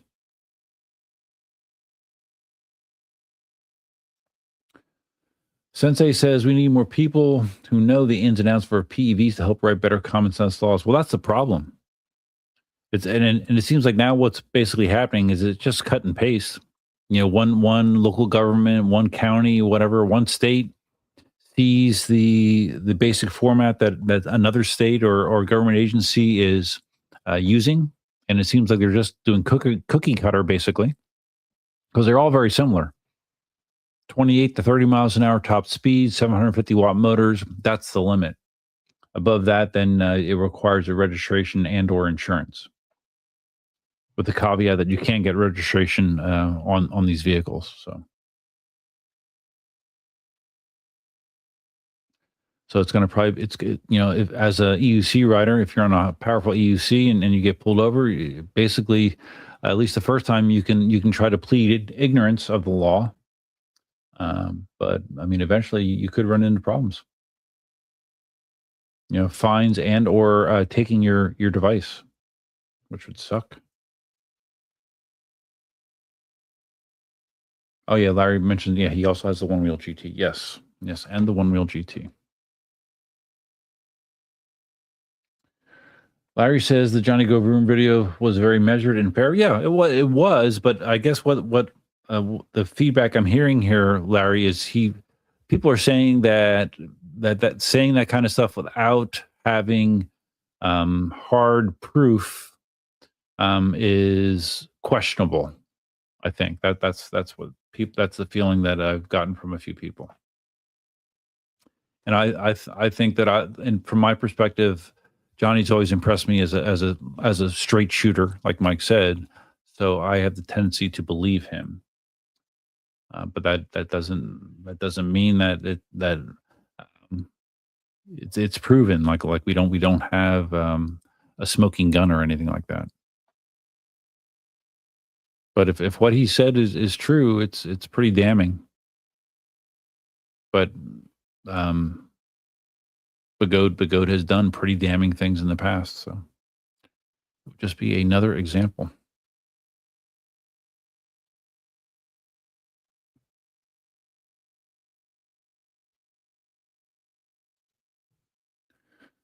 Okay, so Larry says he was very careful to say he didn't have all the info, but he had talked to someone who was there first person. Did he say that? If he did, I missed that detail, that he said that he talked to someone that was actually there.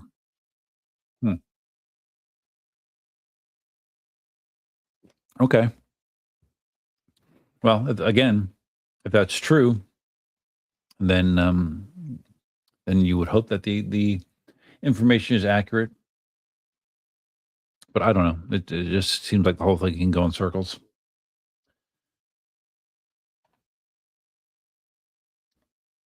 They are just begode apologists. Yeah, Dale definitely has no sympathy for Begode in this situation. Even though they sent him a T4 and a Insta360, he's done with them. Did you ever answer my question, Dale? If the president of Begode said anything negative to you once you started getting Libra Chem wheels?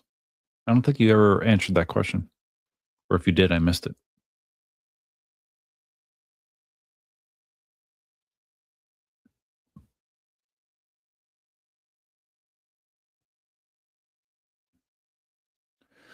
Larry says he did, but he wouldn't reveal the name. Take it with a grain of salt, I guess. Yeah. Well, and if the guy that told him this specifically said, "Do not share where you got this information from," well, then you can't share it, right? Or you're a dishonest person. You're not. I mean, so if that's the situation, I understand not sharing it. So I don't know. I'm not sure what I would do in that situation. I don't know. Might depend on my mood at the time.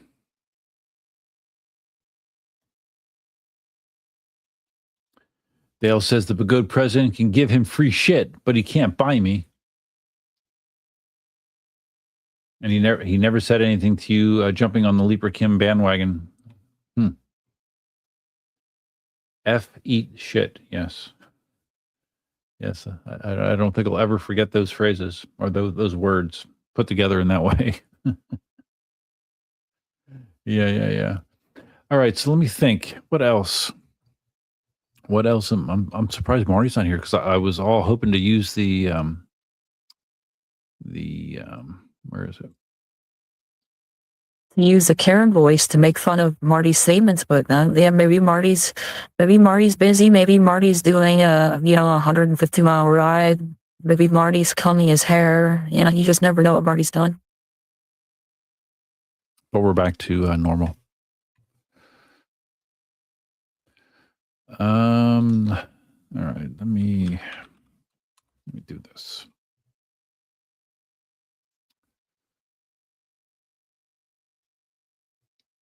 Maybe this will trigger my. Oh, this is what I was talking about. Someone was mentioning earlier. Or someone was mentioning about buying a P6, and I said that I saw someone selling a Commander GT Pro Plus, which is the wheel that I have. And here it is.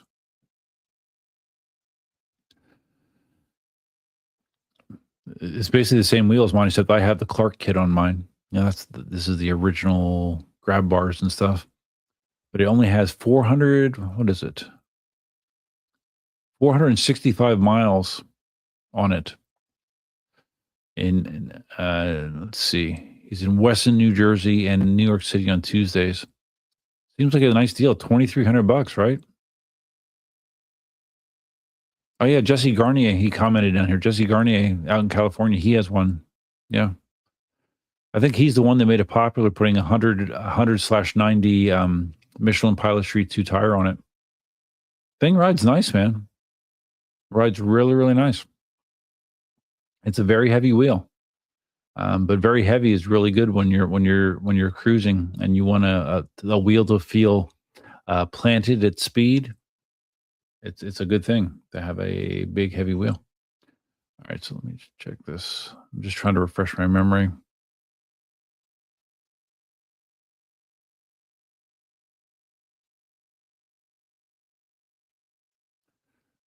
Okay, I see Lee commenting on Emotions racing strategy.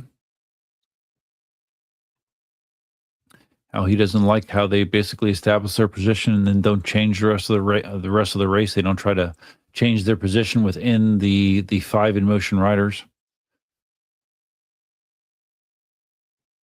But my feeling is, okay, well, then get someone good enough to beat them, I guess. But whatever. What do we got here? Mike says, Ryan was a great person and deserves any justice and compensation to his family for his loss, and the truth always comes out. Well, yeah, that's the thing. It sounds like there was no compensation to his family, basically. Zero.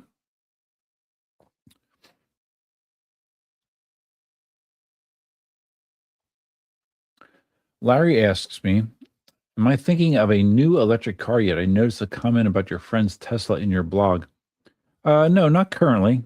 Last year I had a bit of an itch, so I was thinking about the idea of trading my Tesla and selling my Tacoma to get one of the GMC EV trucks, the full size trucks, the Silverados, GMC Silverado EV, or the GMC Denali EV, because I think they're really nice. Overpriced. I mean, the top of the line models were pushing $100,000. I think the prices have come down. If you buy a used one, you can save a lot because they've lost a lot in depreciation. Well, that's before gas prices went crazy. They might have gone back up in price, but I was thinking about that. I also have a deposit on a Slate. Those of you that don't know what a Slate is, I'll show you what a Slate is. Slate truck.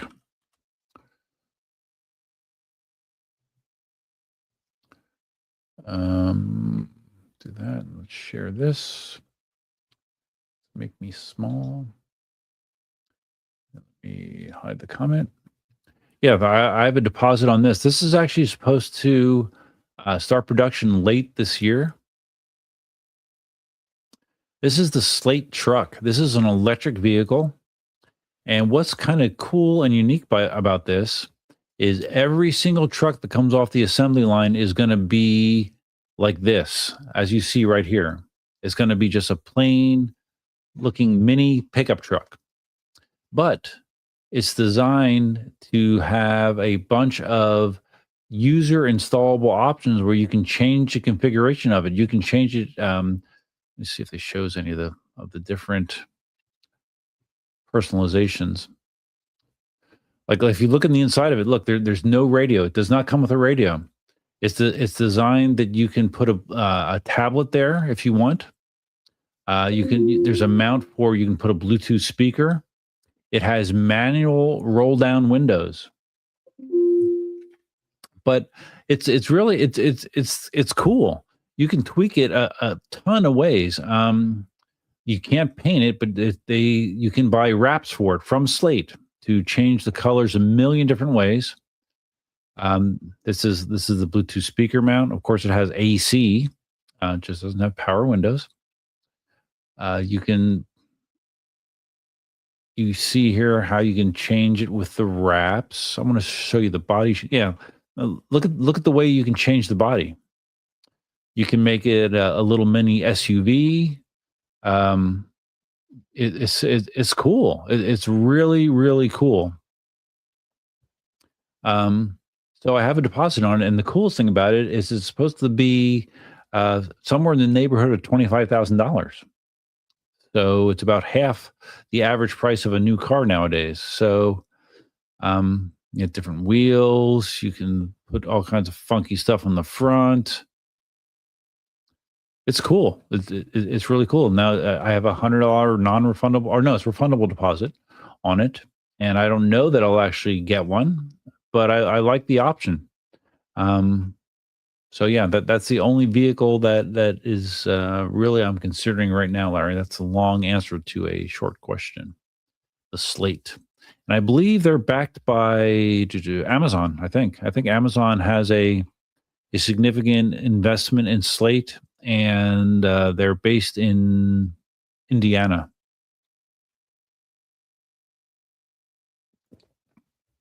So, I mean, everything that you hear is things are looking good, but I mean, it's very, very difficult to launch a car company. So there's absolutely no guarantee.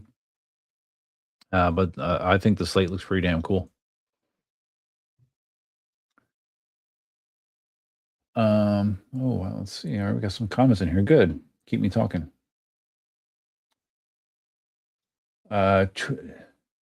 Choli says, late to the stream. With the X-Max debacle, do you think EUC innovation should start focus more on safety than just increasing performance? I mean, to me, there's absolutely no reason that a wheel needs to go any faster than they currently do. They go faster than they should, to be honest, in my opinion. So yeah, it's all about safety. But it's just like what else can you do to make them safer? I know the X-Max has dual redundant hall sensors. The P6 actually doesn't have that, which is kind of surprising. But safety wise, I mean, I'm not sure what else they can do to make them more safe, other than making them as reliable as possible. But no, I do not think that we need more performance out of a wheel. But there are people that'll say, "Hey, I want a wheel that goes 100 miles an hour. I want a wheel that goes 120." There are people that will say that. But I know, like, the fastest I've ever gone on a wheel is right around 50.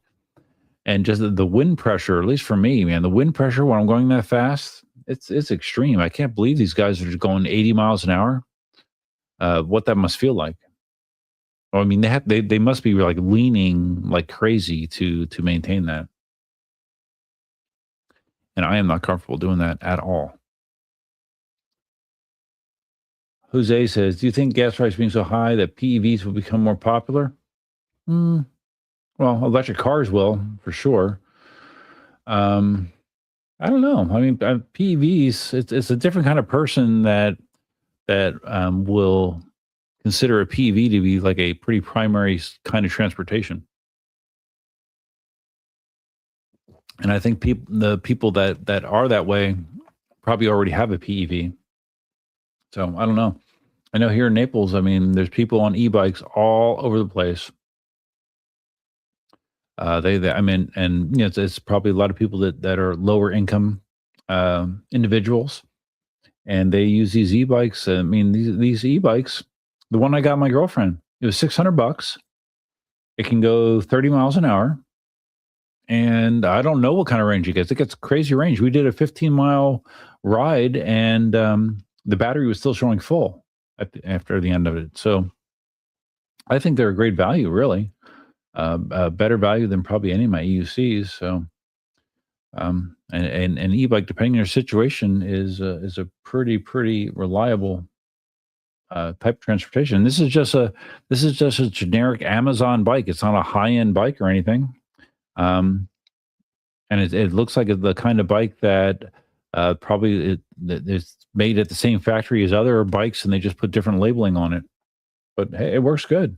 Quality seems good. I have no complaints about it whatsoever. It was easy to put together, very easy. T. Cabio says, I think wheel sales have declined due to finally reaching the point of people not feeling the need to upgrade, feel like that started after the OG links. That's a valid point. Because it used to be, you know, like wheels, their top speed was 20 miles an hour or whatever. And although there is an upper echelon of riders that really want to go 50, 60 miles an hour, overall, it's a very, very minute part of the population. And when you get into wheels that are costing $4,000 to $5,000, I mean, that is a significant investment. So, and if what you have serves you well, you know, you're not going to ever have like, well, with some people you do, but for the most part, you're not going to have like an iPhone mentality with wheels. You know, like I have to have the newest, latest, and greatest version. You know, whenever it comes out. Some people are like that, but it's not realistic. It's way too expensive. Ghost of Gut Funk. I have a reservation on the R2. Yeah, that's another that is another vehicle I would consider. Yeah, the R2. I would consider that as a replacement for my Tesla for sure. That seems like a nice car. R1's too expensive. They're cool, but the R2 seems to have a lot of the same goodness of the R1 at a much more affordable number. So yeah, I hope you get your R2, man. They seem nice. I mean, everyone I know that has a Rivian loves it. I mean, they're good vehicles. I do have concerns about the company's stability, but I mean, they're backed by Amazon as well, actually. Simon says, my Extreme Bull was an absolute bargain. If I was offered one for a swap like you did, I'd do it in a heartbeat. Yeah, no, I feel the same way. And it's funny because it kind of evened out because I think my original trade of an F-22 Pro for the Arrow was not such a good deal for me. So it kind of worked out. Sensei says NYC is a hot mess. I can't see any cops pulling over EUC riders. They have more important things to do with their time. Well, that's what I've always heard from New York City people. And I think they've said that technically, EUCs are sort of illegal, and they have been for a while, but there's been no enforcement. So hopefully that remains the case. I don't know. But in other areas, they necessarily don't have better things to do. so harassing people on EUCs is something that could be more realistic. Sensei likes the Slate too. Yeah, it seems really cool, man. Really, really cool. Now, if they still had the electric vehicle federal tax credit, that'd be even better, man. Imagine a $25,000 truck that you got a $7,500 tax creded on, because that when they first pitched this, they said, yeah, it's going to be sub $20,000 based on that tax credit. But then it was taken away. That would have been a crazy deal. Larry thinks the Slates are cool too. Nice.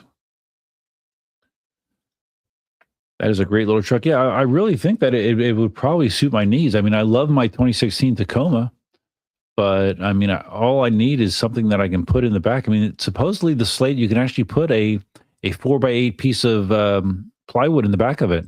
You got to have the bed down. The tailgate has to be down. But I mean, that's big enough for what I need. So, and it's electric. It's not a huge battery, but I don't drive much anymore. I don't drive far. Jose says, to be honest, that Slate truck isn't going to be less than 35,000. Well, supposedly, the bare bones off the factory is supposed to be 25 grand, but yeah, who knows? I mean, hopefully they don't follow the model of Tesla and the Cybertruck, where they say, hey, $49,99 for the all-wheel drive Cybertruck, and then it comes out and it's $80 or $80,000. Hopefully they don't do that. We'll see. I got my deposit just in case. Mike says, for being an American-built truck, we fall short of what we used to build. I know has full customization and it's under 20,000 or so, but I'll take a Maverick. Well, yeah, it's not going to be under 20,000, and potentially maybe all these add-ons and stuff are prohibitively expensive. I have no idea. I haven't seen any numbers on that stuff. I don't know, but I think in theory, at least, it seems very interesting to me. Larry says e-bikes are also much easier to learn compared to EUCs. Yeah, right. Well, that's why you see probably 100 e-bikes for every EUC. There's no learning curve really. Larry's going to Peach class. All right, buddy. Have a good weekend. Disconnected. I wish I've gotten the V9 instead of the V6. It might have been all I needed. Yeah, V9's great, man. I have one of those too. Yeah, it might be. The V9 again has a very nice feature set. It goes. I mean, the listed top speed is 28 miles an hour. I've never had it past 25. Small battery, but it's nice and compact. It's light. It's a solid wheel, and it's cheap. Again, you can get it on sale for $9.99. I don't know what you paid for your V6. I don't know what those cost. T Cabio, they should come out with a Slate mini RV down the road or a mini camper to tow behind the Slate. You can build the options that way. While you charge on the road, you can relax or cook a meal. There you go. Yeah, that would be cool. We'll see, man. We'll see. It's like I said, it's a tough thing for an auto manufacturer to actually launch and be successful. I mean, when Tesla launched, I mean, they were touch and go for a while. I mean, they were on the verge of failing multiple times. So, I mean, look where they are now. But I don't know. We'll see. We'll see how Slate does. It's an interesting idea of producing a car that, I guess, it saves a lot of manufacturing, right? Every car is the same. They're all the same color. They all have the same options. It expedites everything. You can streamline the production, reduce the cost. So we'll see. We'll see if it works in reality. Blue Collar Jose says V9 was my first wheel. I have over 2,100 miles on mine. Nice, dude. Nice. I don't know that I have 200 miles on mine. Marty's here. Oh, wait. Hold on. Hold on, Marty. What don't you like about the X Max? I didn't say that I don't like anything about the X Max, Marty. I didn't say I don't like it. You're reading into my thumbnail. No, my question is how other people feel about the X Max. If the specs of the X Max and the price of the X Max are enough to make someone overlook other misgivings they may have about Pagode based on various things. And you missed it, Marty. We were talking about, I don't know if you saw the video that Johnny Go Room did talking about what happened to Ryan and everything surrounding the X-Max testing out in China. And there's some pretty damning things that he brought up there that I hadn't heard anything about prior to his video. And I don't know if you have any background on them, but if what he said was true, it makes Pagode look very, very bad. But some people don't care. They just want a fast wheel that's cheap. So they'll buy an X-Max. And I know you like it, Marty. I know you like the X-Max. But yeah, I'm not saying there's nothing. Really, the only criticism I have about the X-Max is just visually. It's boring. It looks like all the other wheels. But, who cares?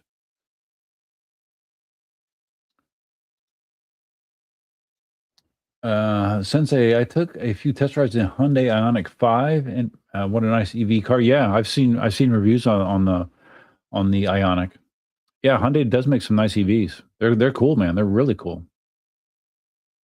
For some reason, the Hyundai dealer down here doesn't sell them. I think in Florida, like they only sell those EVs in certain areas, and down here they don't. I don't know why. No, they're super cool. And Kia makes some nice ones too. Diz connected spent $450 for his V6. Yeah, okay. Well, so you got to about double that to get a V9. Well, once you're comfortable in the V6, sell it and get a V9, or buy an X-Max.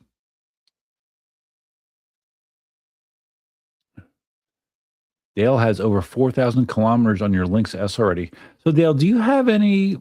What's your overall feeling of the Oryx? Are you glad that you have the Oryx or not? Or would you just like your Lynx S? You'd be okay with just the Lynx S? I'm curious.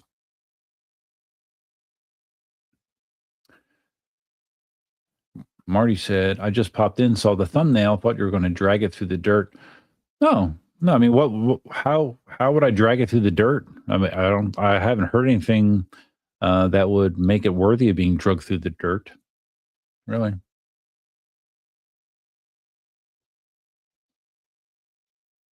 Simon asked Dale, are you still working with the circus? What? Dale, you're working for a circus? How? What? How did I not know this? Really? Working for a circus? Wait, hold on a second, guys.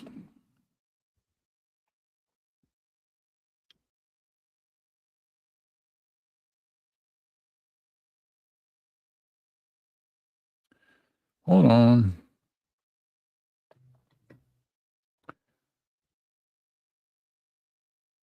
in Dale is in Mululaba at the moment. What are you doing for the circus, Dale? Your life is just crazy to me, Dale.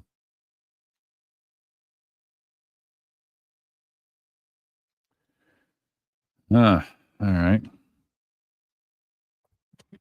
Marty commented on Johnny Go Room's video. I commented on a conspiracy theories. We didn't land on the moon either. Well, I mean that's an easy way to dismiss it, Marty. Does that mean that it's not true? I don't know. I mean, my point was Johnny has never struck me as the type of person that is looking to unnecessarily create drama. And evidently supposedly he was the stuff he was talking about, he was told by someone that was involved over there. I don't know who. I guess he wasn't supposed to reveal who it was. Some people in the stream have said that they feel like unless he has definitive proof that he can present, that he should just keep his mouth shut. I'm kind of I'm kind of the mindset that because I trust that Johnny is a straight shooter, and if what he said is true, I think it's terrible, and I think people should know about it. But I also appreciate the fact that that it's a damning thing to say without having definitive proof. Hold on a second. Hold on.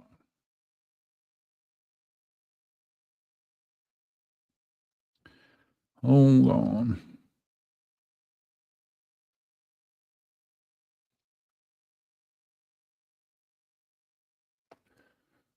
Okay.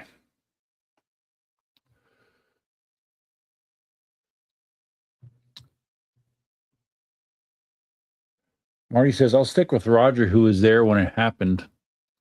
Well, supposedly this other person was, well, I don't know if they were there when it happened. I don't know. I don't know.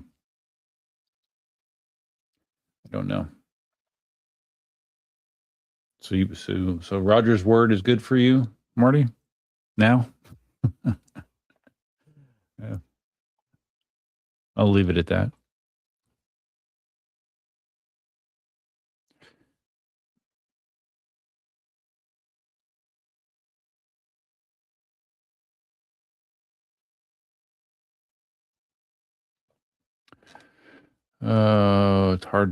It's hard to text and stream. Okay, Dale's going to Hervey Bay with the circus. Mike says, I can buy BYD down here in Mexico. Have you heard of them before? Oh, yeah. Well, Canada now is talking about importing Chinese EV cars. Yeah. There's a reason that you don't see Chinese EV cars in the United States, because they would crush the competition here. The BYDs, the Xiaomis, those EV cars, those Chinese EV cars are amazing, and they are inexpensive compared to what they're charging here in the United States. They're supposed to be really, really great vehicles for the money. So yeah, no, I'm very familiar. And yeah, so because they're such great cars, we can't buy them. Because then we would buy fewer Teslas and other American EVs. Dale says the Oryx is great, but I prefer the Lynx as I like to do jumps, so I'm going to sell the Oryx and maybe get a small wheel for tricks. Yeah, I was kind of wondering if that might happen, because the Oryx just never seemed to me to be the kind of wheel for the sort of riding that you do, Dale. I mean, obviously you ride your wheel a lot, but yeah, a Lynx seems to be your sweet spot.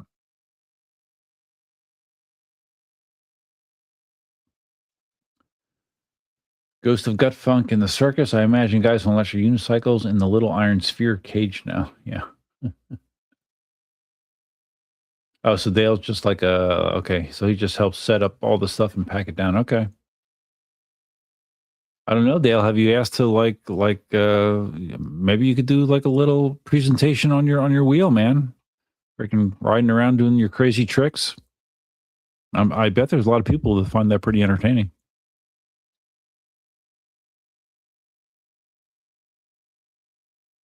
Marty says YouTube chat is dead. Where's everyone watching this? I think I've explained this to you before, Marty. Maybe not. So I'll explain it again. When you look on the screen, now you have your phone, so it might be hard for you to see because it's on the bottom right-hand corner. It's probably small because I can tell that you're on the phone chat. All of the chat, this is actually streamed to 5 different sources. This is 5 live streams. There's a widescreen and phone format stream on the Duff channel, on EUC Army, and it goes to Twitch as well. Each one of those streams has its own dedicated chat. So when you're looking at the YouTube chat, you're only seeing the YouTube chat for people that are also watching it on the phone. The aggregated complete chat is displayed on the screen. I can see what everybody says. And if you look on the screen, you can see what everybody says. But if you're relying just on the YouTube chat interface, you can only see what other people that are in that same stream are saying. I know it's not ideal, but it's a way for me to stream to various locations. Oh, and Marty, I remember last time you were confused by this. I do have a new poll out there. Let's see if you remember how to actually vote in the poll, because you were confused by this. Can you see this poll, Marty? What are your feelings about the Pagoda X Max? There's 4 options. Number 1, I want one. Number 2, I no longer trust Pagoda. No thanks. Number 3, I would rather have a P6. Number 4, I don't want an X Max or a X Max. If you put 1, 2, 3, or 4, it will register in the poll and it will update this number automatically. You just type it in the chat. You don't click anything. You just type it in the chat. All right.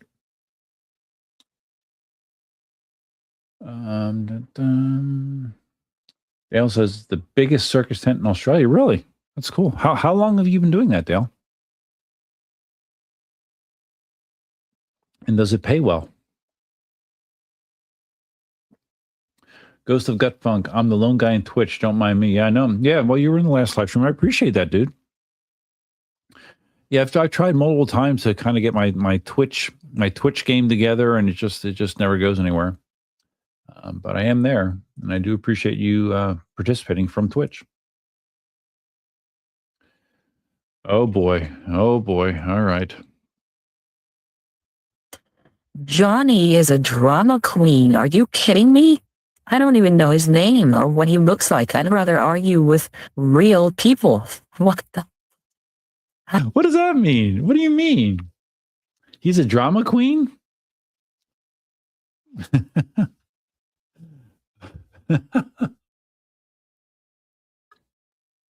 All right. What do you mean you don't know what he looks like?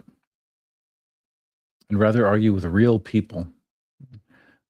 So what? Because he has a helmet on when he's riding, that means that he's not a real person? Is that what you mean? He's shown his face before. Oh, okay. That's a good clarification, Marty. Regarding EUCs, I'm good with Roger. That's a good clarification. The other things, they are banned. What are banned? What? E-bikes or what? What's banned? It's getting to be that way. You're right. Dale says BYD is the biggest ever manufacturer in the world now. Elon Musk laughed about them years ago, and now Tesla buys their batteries from them. Yeah, no, BYD is. Yeah, I have heard that. BYD is technically the biggest electric car manufacturer now. Yeah. Yep. I'm confident, and it won't happen, but I mean, I'm confident if Chinese EVs made their way into the United States market, they would take over fast. Yeah. Sensei agrees. BYD makes wicked good cars. Also does Xiaomi does as well. Xiaomi's like a big tech company over there. They make phones and all kinds of shit like that, but now they're making cars as well. Flip's here. Flip's here on his phone. What's up, everyone? What's up, Flip? How you doing, buddy? I'm doing okay.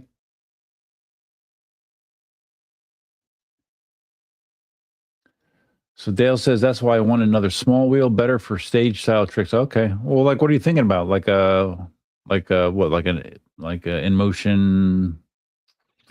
I don't know. I mean, like the King Song 14s were good for that. Like the in motion V8, I guess you could use for that. I don't know. How about your 16X, a King Song 16X? That might be okay. I saw Wrong Way did a review on the King Song 16X Pro, which I thought was interesting.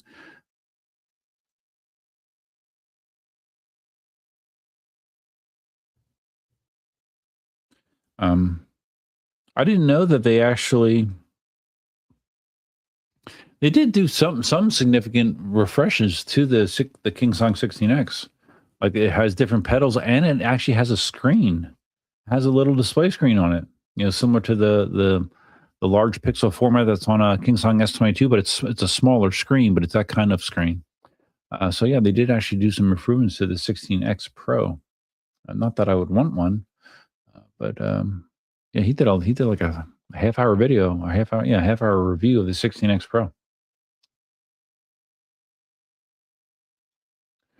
So you're on your PC, Marty, but you're on the narrow format stream is what I'm seeing. You're in the short stream. If you're on the short stream, you can. I have a pinned message at the top that has the link to the wide format screen if you want. But I am showing that you're on the shorts stream, which you can tell because you only just see me, and because I can see what the short stream is showing. You just basically see me in the chair. You don't see like my helmet's on the wall. You don't see my flux capacitor on the wall, which you do see in the wide format stream.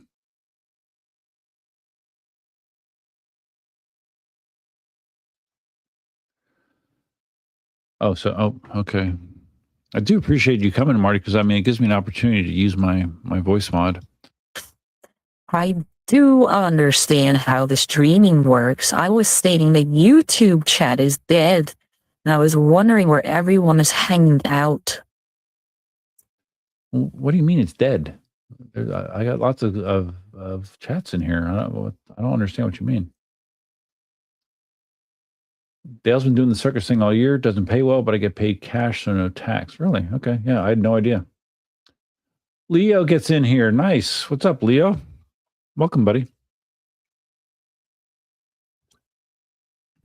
Welcome.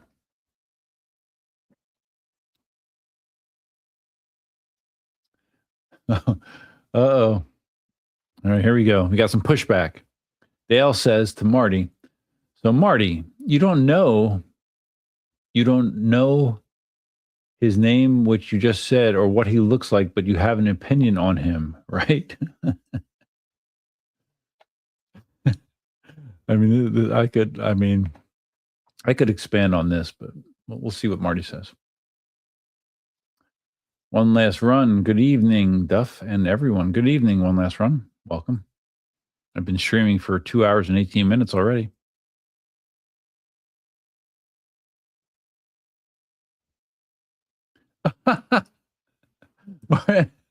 Marty can't deal with the voice overlay today.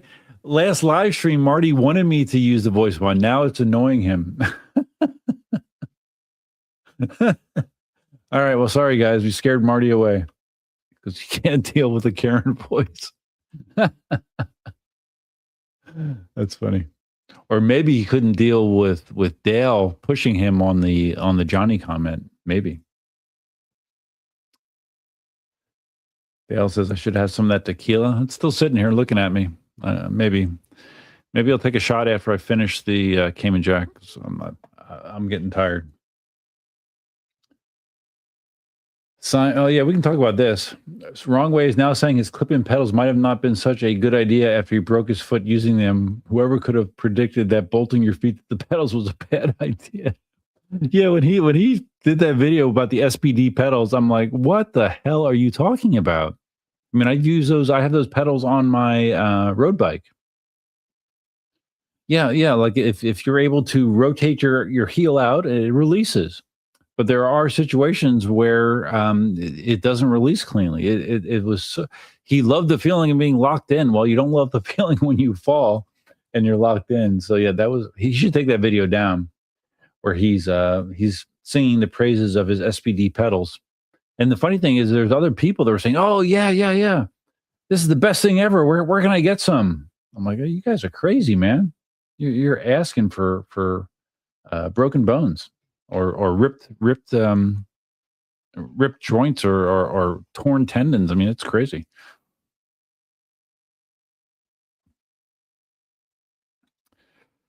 Diz says no tax because it gets paid in tips. Well, he's in Australia, Diz, so they do things differently over there. Yeah, Dale, see, we scared Marty away. We scared him away. That's too bad. Yeah, Marty can be, I mean, he can be highly irritated.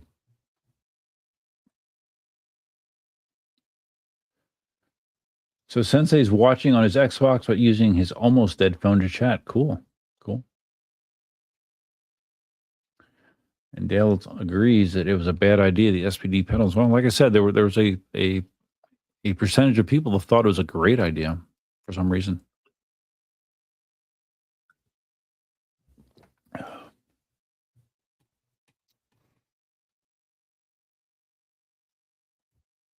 mean, really, is this voice that irritating? I don't know. I only hear it once I go back and listen to this, once I make it a podcast. So, yeah, I don't know. Maybe this is more irritating than I realize. I'll have to apologize to Marty for irritating him so much. Wait, I'll send him a message now. Hold on. Let's see. Do I Telegram? I'll send him a message in Telegram. See if he responds. Let's see. I do not use Telegram much. Okay. I got to update it. I haven't used it in so long. I have to update it. All right. Let's see if we can find Marty. Oh, there he is. Last seen an hour ago. Marty, I feel bad that the voice made you leave. Last time you enjoyed it, you must be in a bad mood because of the full moon. Sorry, buddy. All right, there you go. I apologize to Marty. Sort of. Not really.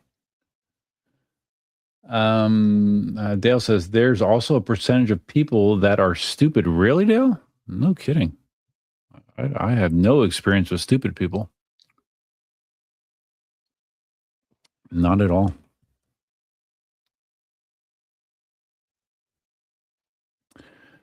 Since they knew that the clipping pedals was a bad idea, yeah, sure was. But he pitched it like it was like the next coming of Jesus. I mean, Simon says it's a great voice. Marty is just being a chat Karen. Yeah, maybe. But like I said, it is full moon.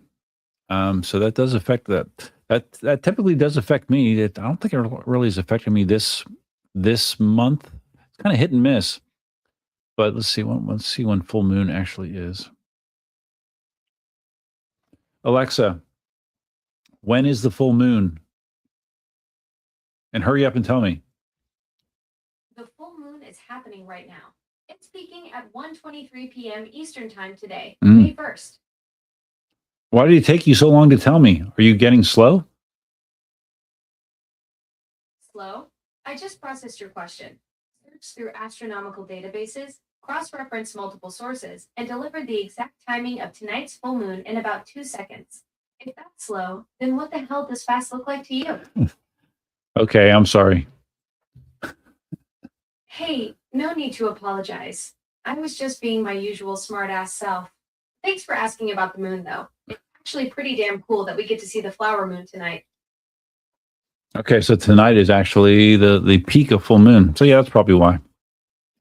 But yeah, I've had a history of like for me, it's usually like 2 to 3 days before the actual full moon is when like it usually affects me the worst. It seems like I'm not the type of person like I look at the moon and like, oh, okay, well the moon's getting full, so I got to feel bad. And that's the other way. Like I'll feel bad, and I look up like, oh fuck, it's full moon. Oops, sorry. And there's almost always a correlation with that. Like it seems like whenever I have had my biggest blowout arguments and conflicts with significant others, it's almost always, I think it's always actually been around a full moon, always. So yeah, it's weird. It's for some reason it just makes me feel very negative about everything, and I don't know. But I haven't really noticed that so much lately. Maybe it's because my girlfriend's awesome. Maybe I don't know. That could have something to do with it. Maybe I've been involved with less than awesome persons or people before. That could be part of it. Okay. Flip says, I knew those things were a bad idea. Even Wrongway seemed a bit hesitant endorsing them in the first video. Yeah, I was very surprised he would endorse that. Very surprised.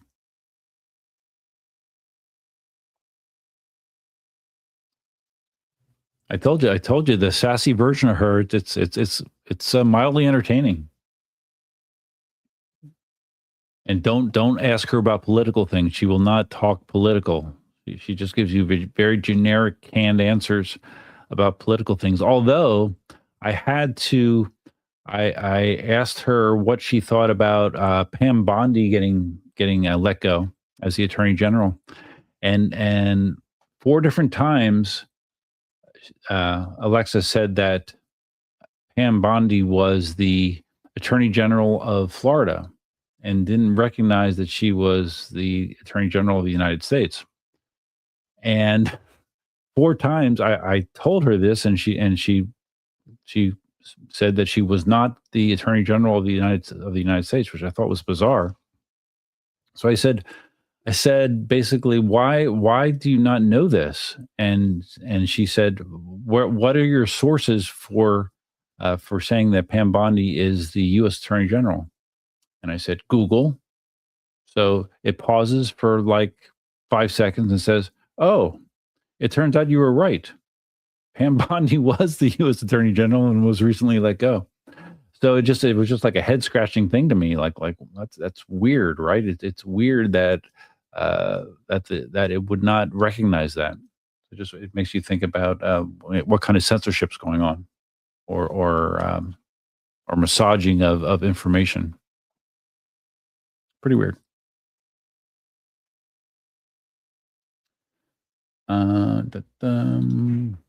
It's where the terms lunacy and lunatic came from. What is?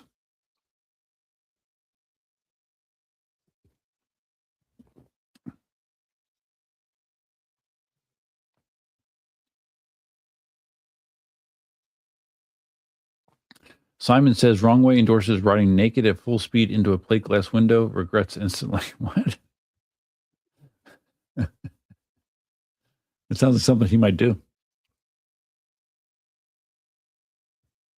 He's another guy that's been trying to. He's been very back and forth. Like he was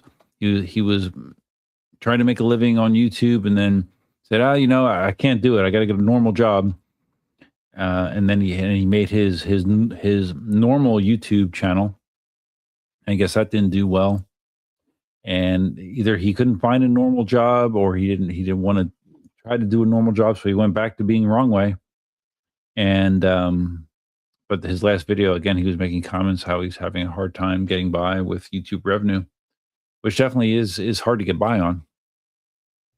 So yeah, I would not want to be trying to make a living being a content creator in the PEV space. It's too difficult.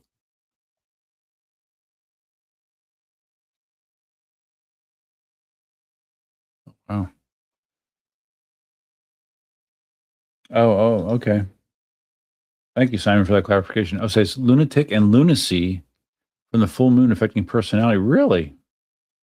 Yeah, I didn't know Luna was a moon. Okay, I'd never put those two together though. Interesting. Okay. Hmm. Yeah, and it's funny. Like my dad's the same way. Like my I remember my mom used to always say that, "Uh oh, it's a full moon. Watch out, your dad's going to be in a bad mood." And I always thought it was silly to equate those two things, put them together. Um, but lo and behold, once I became an adult, I kind of realized that I had the same thing going on. So very weird. I'm not sure the scientific explanation. The magnetic field change affects the brain in some way. I don't know. I don't know why it happens. I just know it's a pain in the ass. I don't like it. All right, let me just throw out there again that if you want to help the stream, you don't have to be a member. You don't have to even be a subscriber if you don't want to be, but you can click the like button. If you click the like button, it will promote the stream to YouTube. It will help with replayability. And yeah, I mean, assuming you like the stream. If you don't like the stream, don't like it. I guess you can thumbs down it too, can't you? Yeah, you can. Yeah, you can thumbs down it if you don't like it, and that'll still tell YouTube that you're engaged. Right? That's all YouTube cares about, is that you're engaged with the video.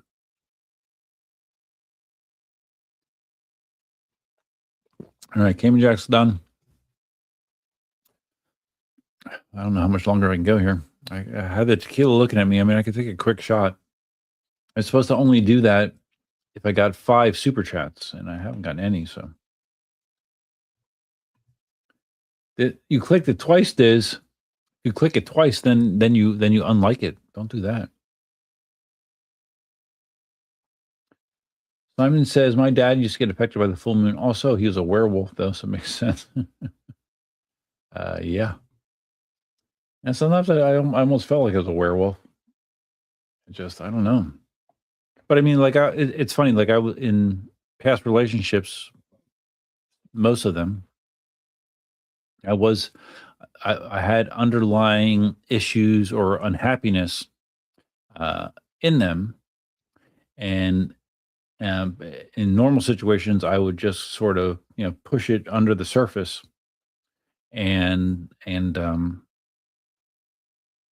but once the full moon would hit, that stuff would rise to the surface, and it would be like it would kind of come to a head, and it would be on my mind, and it would make me unhappy.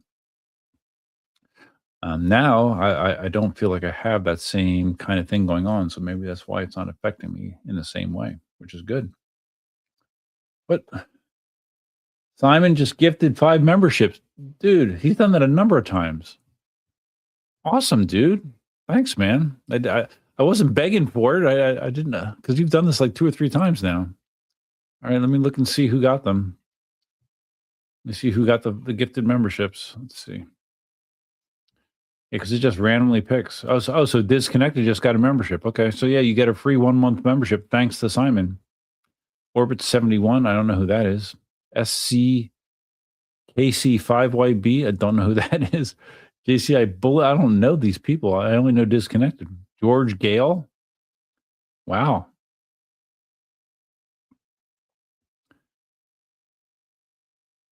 Yeah, Dale, I do remember that story that you started from a gifted membership. Awesome, Simon. Thank you, man. You have always been very, very generous to me. I always appreciate your generosity. And now that means that I would be over 30 members now. Because I had 26. Now I'd be at 31. Awesome. Now it's just a matter of how many of them stick. Now, I know some of your gifted members in the past, Simon, have stuck. There have been some that have stuck. Most have not, but some have. So yeah, that's great. Simon's a good guy.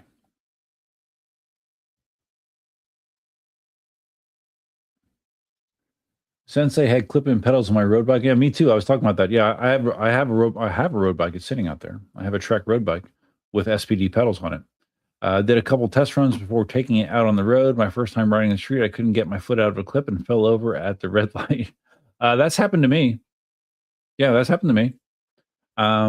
Like I was on a road and the road had a crown to it to the one side, and I tried to release to the side of the crown, and it didn't want to release, and I wound up just falling on my side. Yeah, it happens. It definitely happens.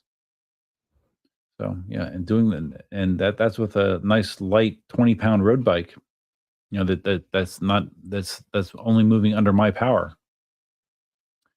Doing it on a 100-pound wheel, no, thank you. No, thank you.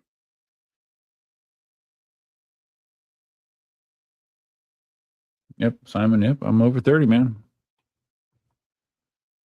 Look at my members. 31 members now. Beautiful. Although I don't know any of those names other than Disconnected. I don't know these other people are actually on the stream right now. I don't know like how it works. Like if it only assigns gifted memberships to people that are currently watching the stream, maybe these other people are watching the stream and they're not commenting. That's possible, I guess. I don't know how it works, but anyways, I appreciate it. Thank you again, Simon. Simon is a legend. Yeah, I would tend to agree.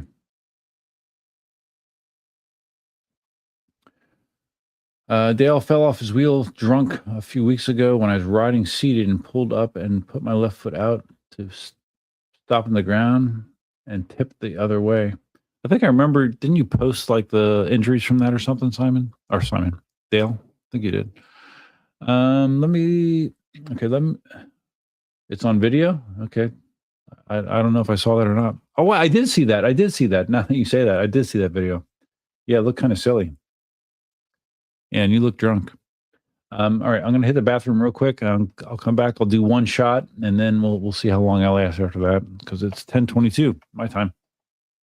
No, Mia, we're not going out yet. No.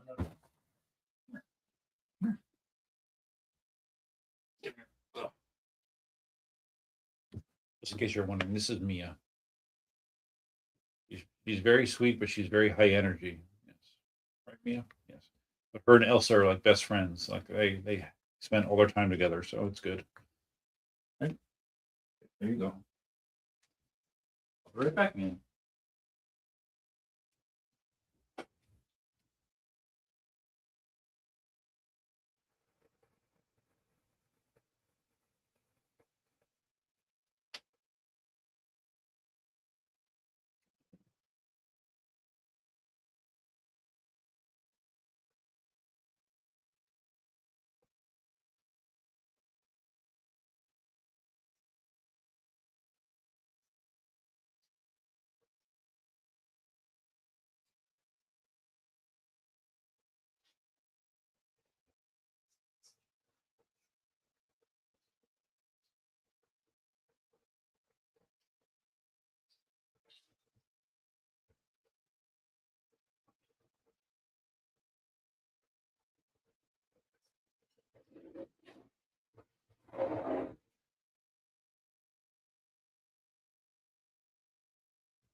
We're almost done, honey.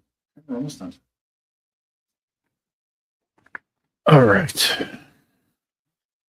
I'm back.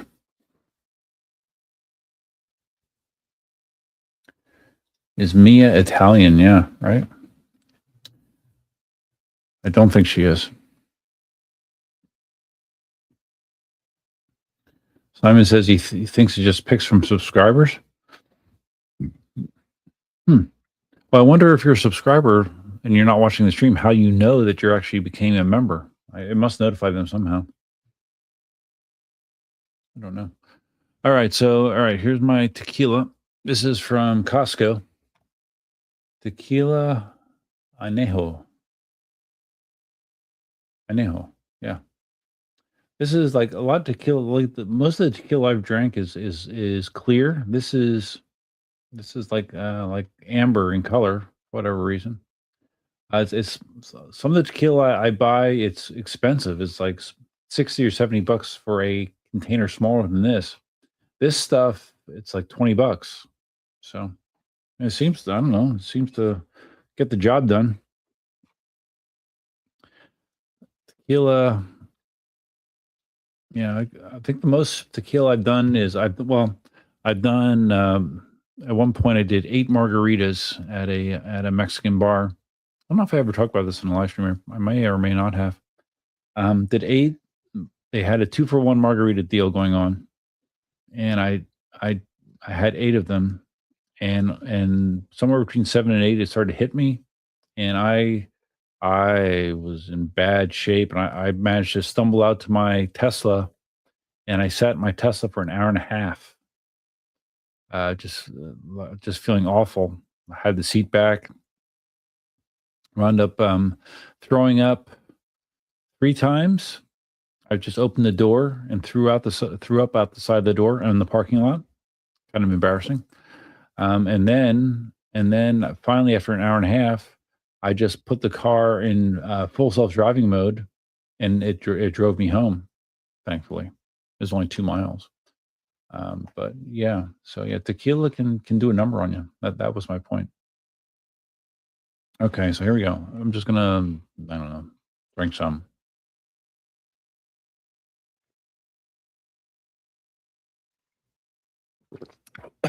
Oh boy. Oof. All right. Here you go, Simon. Shot of tequila. Oh, yeah, you feel like going down. Dale, your little sister's name is Mia? No kidding. Cool. Cool. Yeah, and it's best to drink tequila with like a lime and salt and all that kind of stuff. But I didn't have any of that.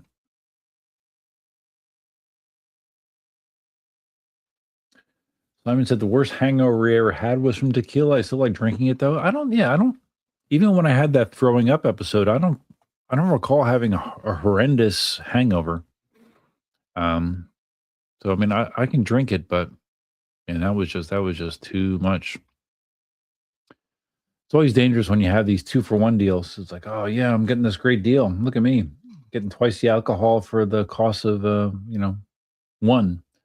And I've always had an issue with drinking faster than I should as well. So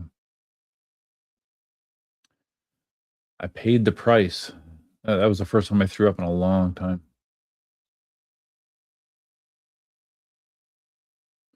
I would have had some Cayman Jack to wash it down. Yeah, sometimes we'll do like a mixed drink where it's like Cayman Jack, Sprite, and tequila. Mix those 3 things together. It's pretty good. And depending on how much tequila you put in there, that can kind of mess you up too. Definitely can. So, all right. So, what else we got here, guys? Let's see. I wonder if Marty responded to my apology. No. He mustn't be on Telegram right now. Nope, no response. Might have hurt his feelings. Let's see what else is going on. Let's see. From a 3D. Rexy's not here because Mr. Rexy is big into. Scamster's the one that's big into 3D printing, not Mr. Rexy. Mr. Rexy, and I talked about this in the last live stream. I sent him a shirt. He's in Australia, and he hadn't gotten it. The last tracking I had gotten was early April, I believe. Said it was in Australia, but he never got it. And I advised him to like check with his local post office about it. He gave him the tracking number that I had, and I guess the Australia post office couldn't really do anything with that tracking number. So I placed a lost mail, I don't know if it's a request or whatever, with the U.S. Post Office. Hopefully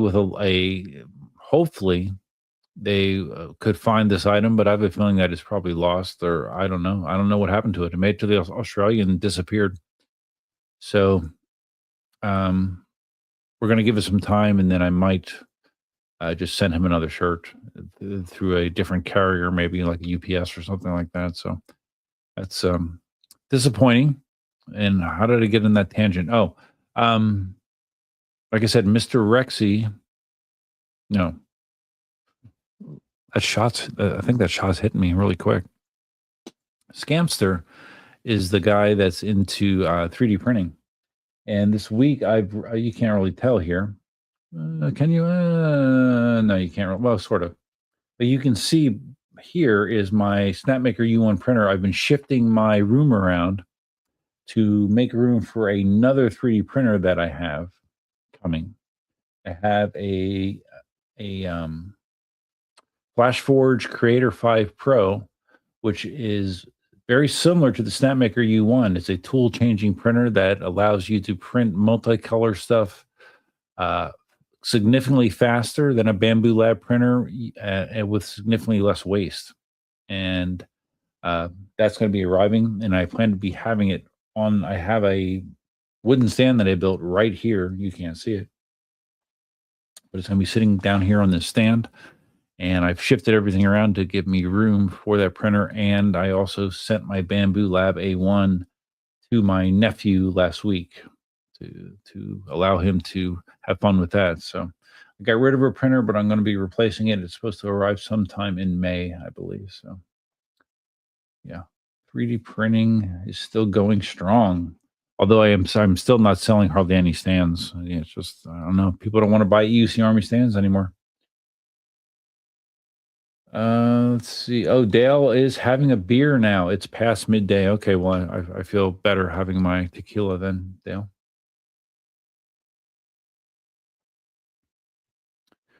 Dale said, I had a shirt take about 7 months to arrive from Black Cobra, all because he accidentally put an extra number in the postcode. Really? So how did you eventually get it? Did you have to do something, or did it just show up? I mean, I'm pretty sure that I got the address correct. I mean,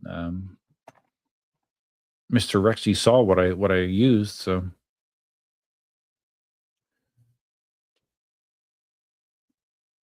Oh, Simon went for a ride with Rex last week. He's a great bloke. Cool. No, he seems like a good guy. I feel bad. I feel bad that the shirt has not gotten there yet.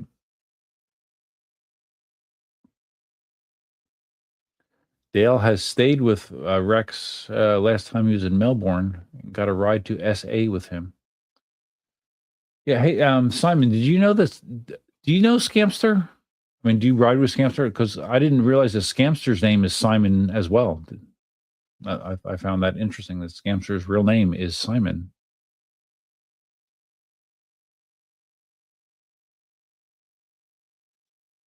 Oh, so the Australian Post Office eventually sent it back to him, and he sent it again. Oh, okay. Well, I have had that situation happen as well with stands. I think I told that story where I had one that was supposed to go to France that went to like California and back.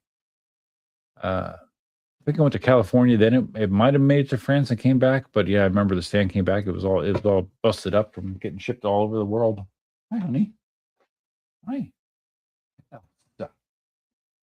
You ready to go to bed soon? Yes, Mia. Yes, honey. Yeah. Okay, we'll go to bed soon. Okay. So, anyways, yeah. Hopefully he gets it. We'll see. We shall see. So yeah, I think I don't know. I'm drawing a blank, and I think the shot is hitting me. So because talking is seeming more difficult right now. Dale says Scamsters is in Mildura. That's a few hours from Melbourne, where Simon is. Okay. It's pronounced Melbourne, right? That's the way that Australians say it, Melbourne. Have another shot. No, dude. No. I think I'll sleep okay as is. I think I'll sleep okay. Yeah, you don't need me more drunk, believe me. It's so cute. These dogs, Elsa and Mia, they're so cute together. Like they're on Elsa's dog bed, and like they often will be like back to back or butt to butt, and like they always want to be close to each other. Dale said I said it right. Yeah, it's funny. I was listening again. I've still been continuing listening to my old live streams when I don't have any current podcast to listen to, and I'm up to live stream number 80 or 81, 81, I think. And in that live stream, it was, I think it might have been Simon and Dale were telling me how to pronounce certain things. It was Melbourne for Melbourne, and what was the other one? Melbourne, and there's another city as well that you say it that way as well. That an American wouldn't say it that way.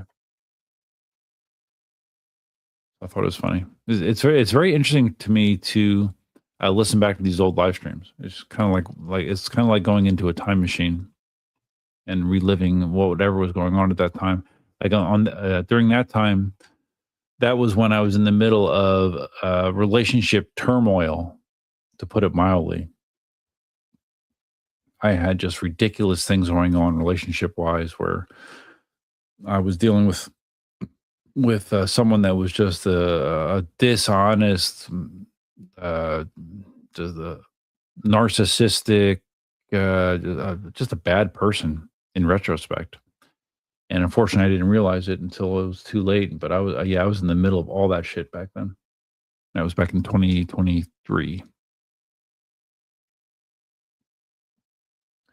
Simon says, I don't know Scamster. As far as I know a guy called Simon who used to ride here in Melbourne. I don't think that's him. Melbourne. Dale says, I think it's Simon Shipcott. I don't know. Did I send I might have I think I might have sent a shirt to him too. I can tell you. If I look at my shipping history on stamps.com. Because he's in live stream sometimes. Let's see. Why people care about this? I don't. They probably don't. But I'm going to look anyways. Because I'm curious.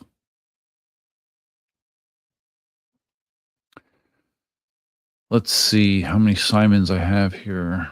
Probably not that many. History. It's past 6 months.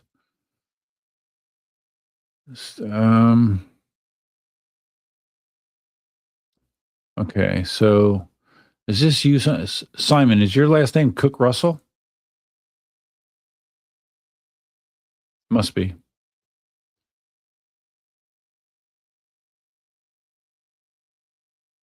But I don't see another Simon. Huh. Did I not send? I could have swore I sent him a shirt. Maybe I didn't send Scamster a shirt. I see Dale. Dale's shirt.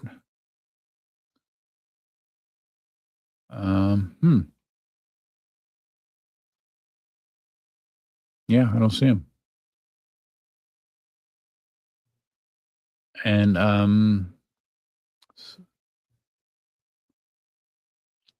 Mr. Rexy, let's see. I mean, the address I sent to him is in Spotswood, wherever that is. So yeah, no, I don't see Scamster in this list. I thought he had something sent to him, but I may be incorrect. It's possible. Dale, Simon, and Rexy. Who knows? Dale can hear the crowd at the circus going wild because the motorbike is flipping through the circus tent behind me. That's funny, man. So I still can't believe that Dale's working for a circus. That's so funny. Simon says, stoked you found yourself a good woman, Duff. Yeah, me too. Me too. It's a good thing. It makes a big difference. You know, when you have a woman that you can trust and is solid, and it makes a big difference.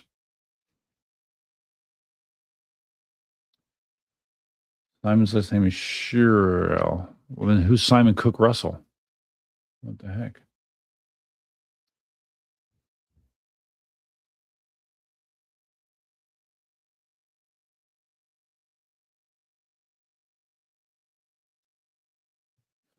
Dale saying, imagine if you married someone named Michelle to Simon. Yeah.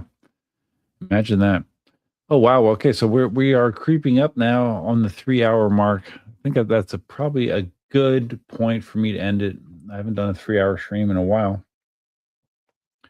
And I'm probably only doing a 3-hour stream because my girlfriend's out of town, I would imagine. So, but it's been fun. It's been fun, even though I haven't had anything as structured to talk about as I hoped. It's been good getting opinions from everybody. It's a big thanks goes out to Simon for gifting 5 memberships to get me over 30. I appreciate that very much. I think that's all I have. I'm gonna get some EUC content out there this weekend. I will. That's not it's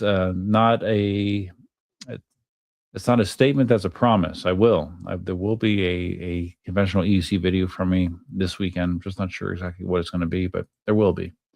So, but I appreciate everyone stopping by. I hope you Australian guys have a great Saturday, and I'm going to go enjoy my pillow, I think. So that's all I have for now. Thanks again for stopping by. Until next time, Duckman out.